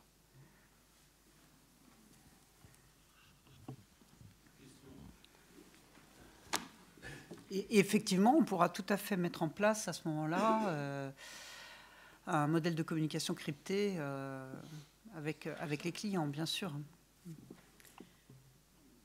Moi, j'ai encore une question. Moi, j'ai des Amadeus, donc il y a une œuvre qui ne m'a pas été rendue parce qu'on a dit il y a préemption.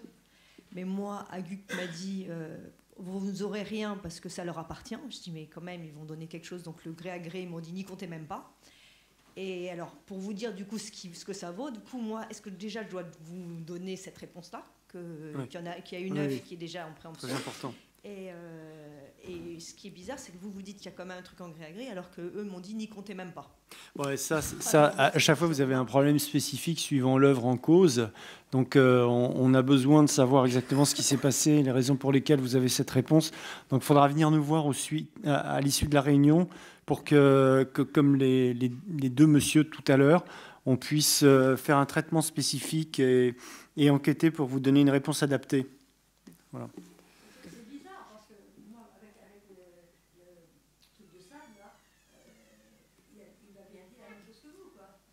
Non, mais le rouleau de SAD, il n'a pas dit qu'il avait été volé. Le rouleau de SAD, il a bien été acheté par l'héritier. Il a suffisamment fait de battage autour de ça pour qu'on le sache. Et après, la société Aristophil en était... Enfin, l'indivision gérée par Aristophil en était bien propriétaire.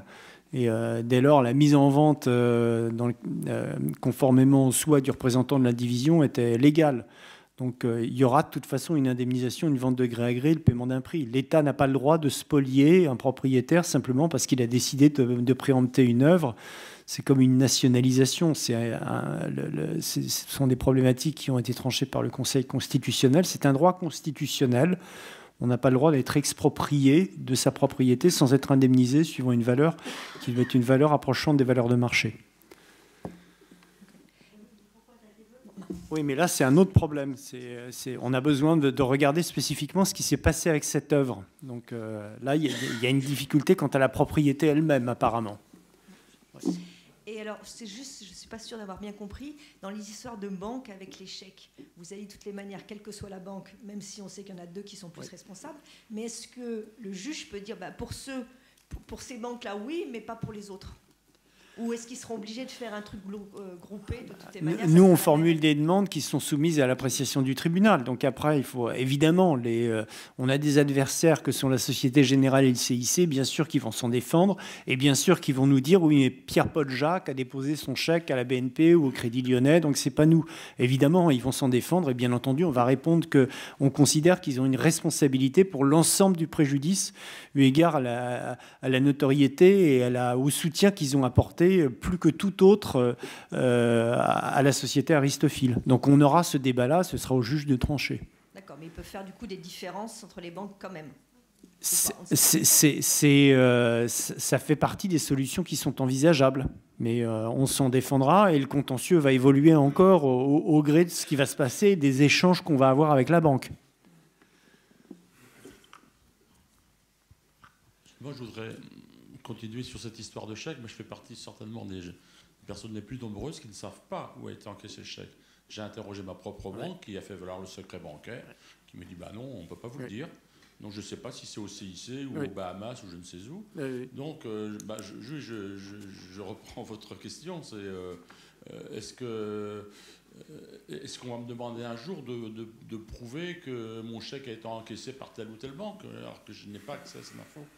Alors, on travaille beaucoup pour essayer de pallier à ces difficultés-là, bon, dans des conditions que je ne peux pas vous exposer lors d'une réunion publique, mais c'est bien sûr un problème qu'on a en tête et auquel on réfléchit, auquel on essaye de remédier. Maintenant, que ça ne vous empêche pas, par tous les moyens possibles, d'essayer de récupérer le plus d'informations possible sur le devenir de votre chèque et de savoir quel est l'établissement qu'il a encaissé, tous autant que vous êtes, parce que c'est quand même quelque chose de très important. Mais on sait que vous n'êtes pas le seul et qu'il y a beaucoup de clients qui sont dans votre situation. Mais c'est un problème dont on est conscient, on s'en occupe.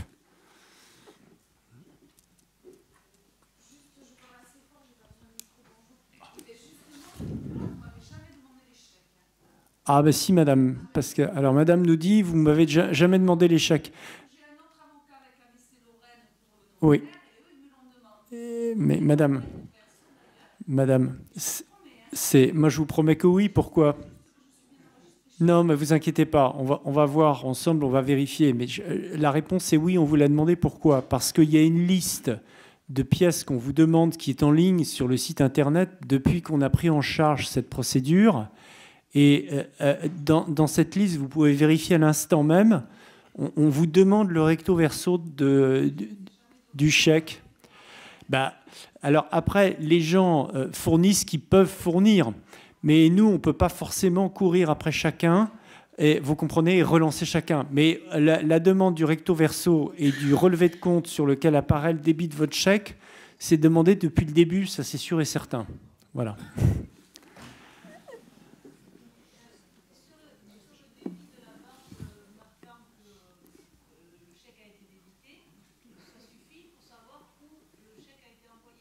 Non, vous voulez répondre? Non, ça ne suffit pas, madame, parce qu'il y a juste le numéro de chèque et vous n'avez pas sur le relevé de compte l'indication du banquier qui a été bénéficiaire, qui a encaissé le chèque. Donc c'est vraiment le verso du chèque qui va nous permettre d'avoir l'information.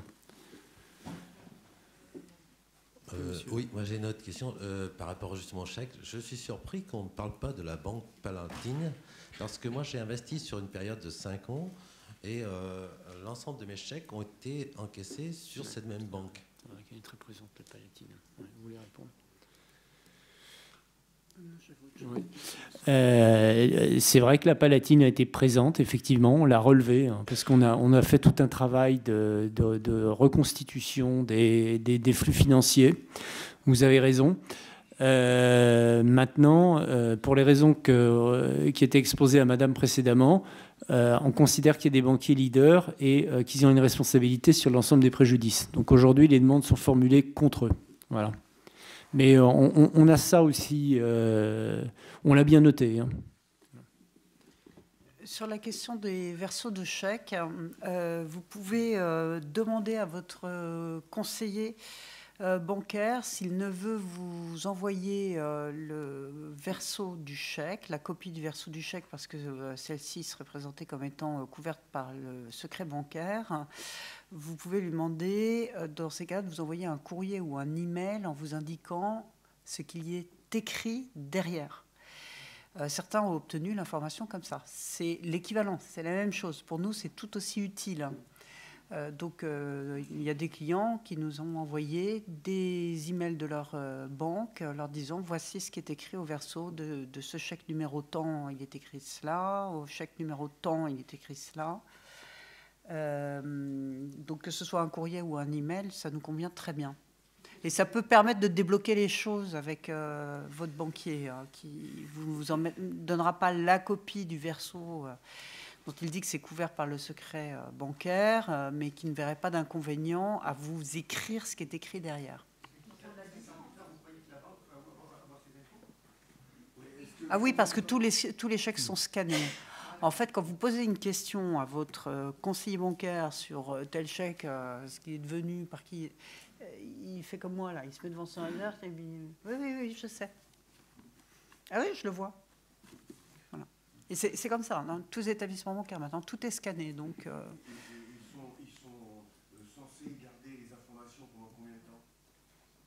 C'est 10 ans. 10 ans. 10 ans. La conservation des informations, 10 ans. Et puis de toute façon, quand il y a des affaires voilà, avec des gros contentieux comme ça, évidemment, en tout cas en ce qui concerne la Société Générale et le CIC, ils doivent garder les preuves le plus longtemps possible tant que l'affaire n'est pas définitivement résolue.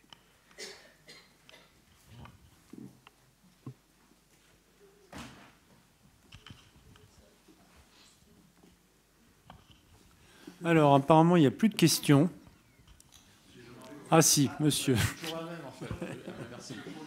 Le problème, Ah ben oui, tout à fait, on a eu le cas de figure, bien sûr. La Société Générale refuse... Oui. Bien sûr. Bien sûr. Mais vous savez, nos vénérés seigneurs, les banquiers, se serrent les coudes et évidemment, dès que le secret bancaire les arrange, alors là, vous avez... il ne manque jamais de l'invoquer. En revanche, si on les attaque en responsabilité et que pour se défendre, il faut étaler la vie du client, communiquer allègrement toutes les informations sur son passé, son métier, sa situation patrimoniale, de fortune, ses revenus, etc., ils s'en privent jamais. Donc le secret bancaire, c'est quand ça les arrange. Oui.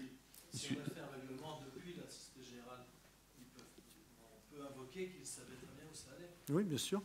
Oui, vous avez raison. Mais il y a certaines agences de la Société Générale qui vont vous répondre sans vergogne que de toute façon, ils ne vous donneront pas l'information s'ils n'ont pas une réquisition judiciaire. Donc ils se serrent les coudes. Ils sont évidemment de mauvaise foi, du coup. Ça aide ça porte vos demandes, en fait. Enfin, si je comprends bien, les personnes qui ne pourront pas obtenir l'information sur le destinataire du chèque ont quand même un risque de ne pas être indemnisés, parce que, alors que on vous fait confiance de la même manière. Encore une fois, il y a ceux qui peuvent avoir l'info et ceux qui ne l'ont pas. Alors, votre question, c'est le risque de ne pas être indemnisé si on n'a pas l'info. C'est toujours mieux d'avoir l'info. C'est toujours mieux d'avoir les pièces qu'on vous a demandées. Bien sûr, on ne peut pas vous dire le contraire. Oui, c'est pas pour ça qu'on va se désintéresser des clients qui n'arrivent pas à avoir l'info. On essaye de trouver des solutions aussi. Mais de votre côté, faites le maximum.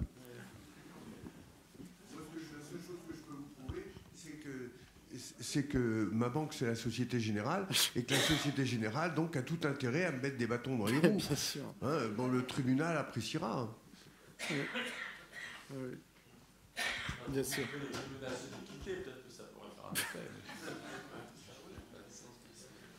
Mais monsieur dit ça avec le sourire, mais l'argument commercial a son importance. Oui, mais oui. Il faut le savoir. Et le problème, c'est que les gens vont pas toujours joignent pas toujours l'acte aux paroles et s'en plaignent, mais ne quittent pas leur banquier pour autant. Donc c'est pas effectif. Mais il y a des cas de figure où ça a pu peser.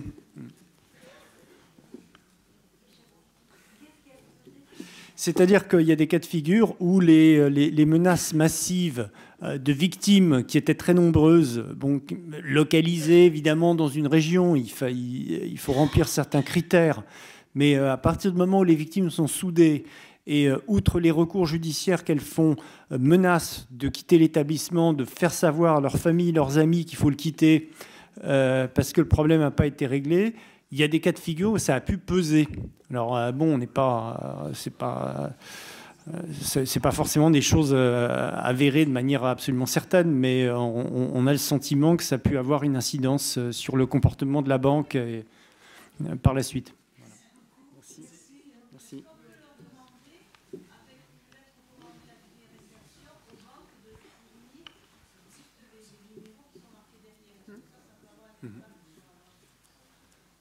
Oui, bien sûr. Vous essayez de les obtenir par tout moyen. Donc, un courrier recommandaire peut peut-être les décider. On ne peut pas vous dire pourquoi certaines banques ont répondu et d'autres pas. Nous n'avons pas réussi à tracer une ligne.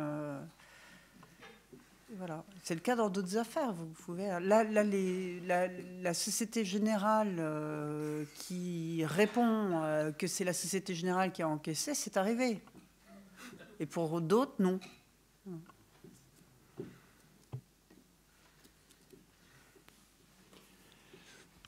Et une simple information orale de la part du banquier. Ouais, c'est une valeur. Parce que oui, il y a des clients qui sont parvenus à avoir l'information orale parce que le banquier était sympa et il ne pouvait pas. C'est mieux que rien. Donc dans ces cas-là, vous le notez, vous nous l'écrivez. Oui. D'accord. Enfin, c'est une valeur. Je veux dire que c'est une valeur informative. On le sait, on le note. C'est intéressant de le savoir. Maintenant, c'est vrai qu'on ne pourra pas le prouver puisque ça a seulement été dit. Mais ça nous intéresse de le savoir. En fait, on l'utilise quand même parce que si c'est bien exact et que la banque réfute dans le cadre du contentieux et que un jour nous obtenons la preuve, ça vient enfoncer la question de la bonne foi de la banque sur les réponses qu'elle apporte dans le cadre du procès judiciaire. Donc, si nous affirmons que telle banque a encaissé, si c'est exact, elle n'a pas intérêt à dire que ce n'est pas vrai. Parce qu'un jour ou l'autre, ça va sortir.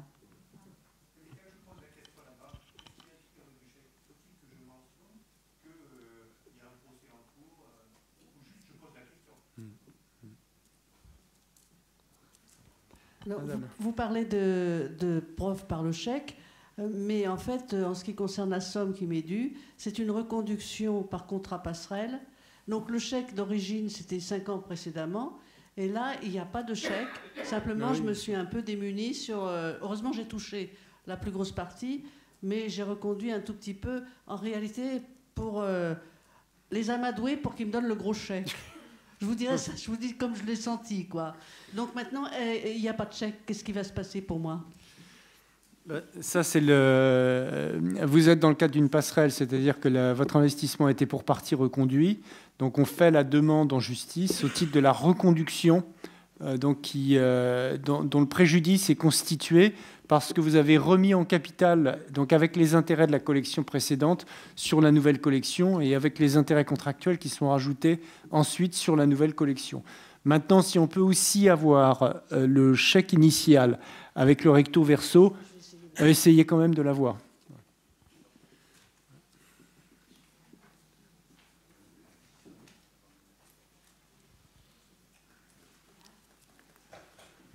Oui, vous me donnez vos coordonnées ? Oui. Oui, vous me téléphonez ? Oui, ok. Merci, madame. Merci, au revoir. Il n'y a plus de questions ?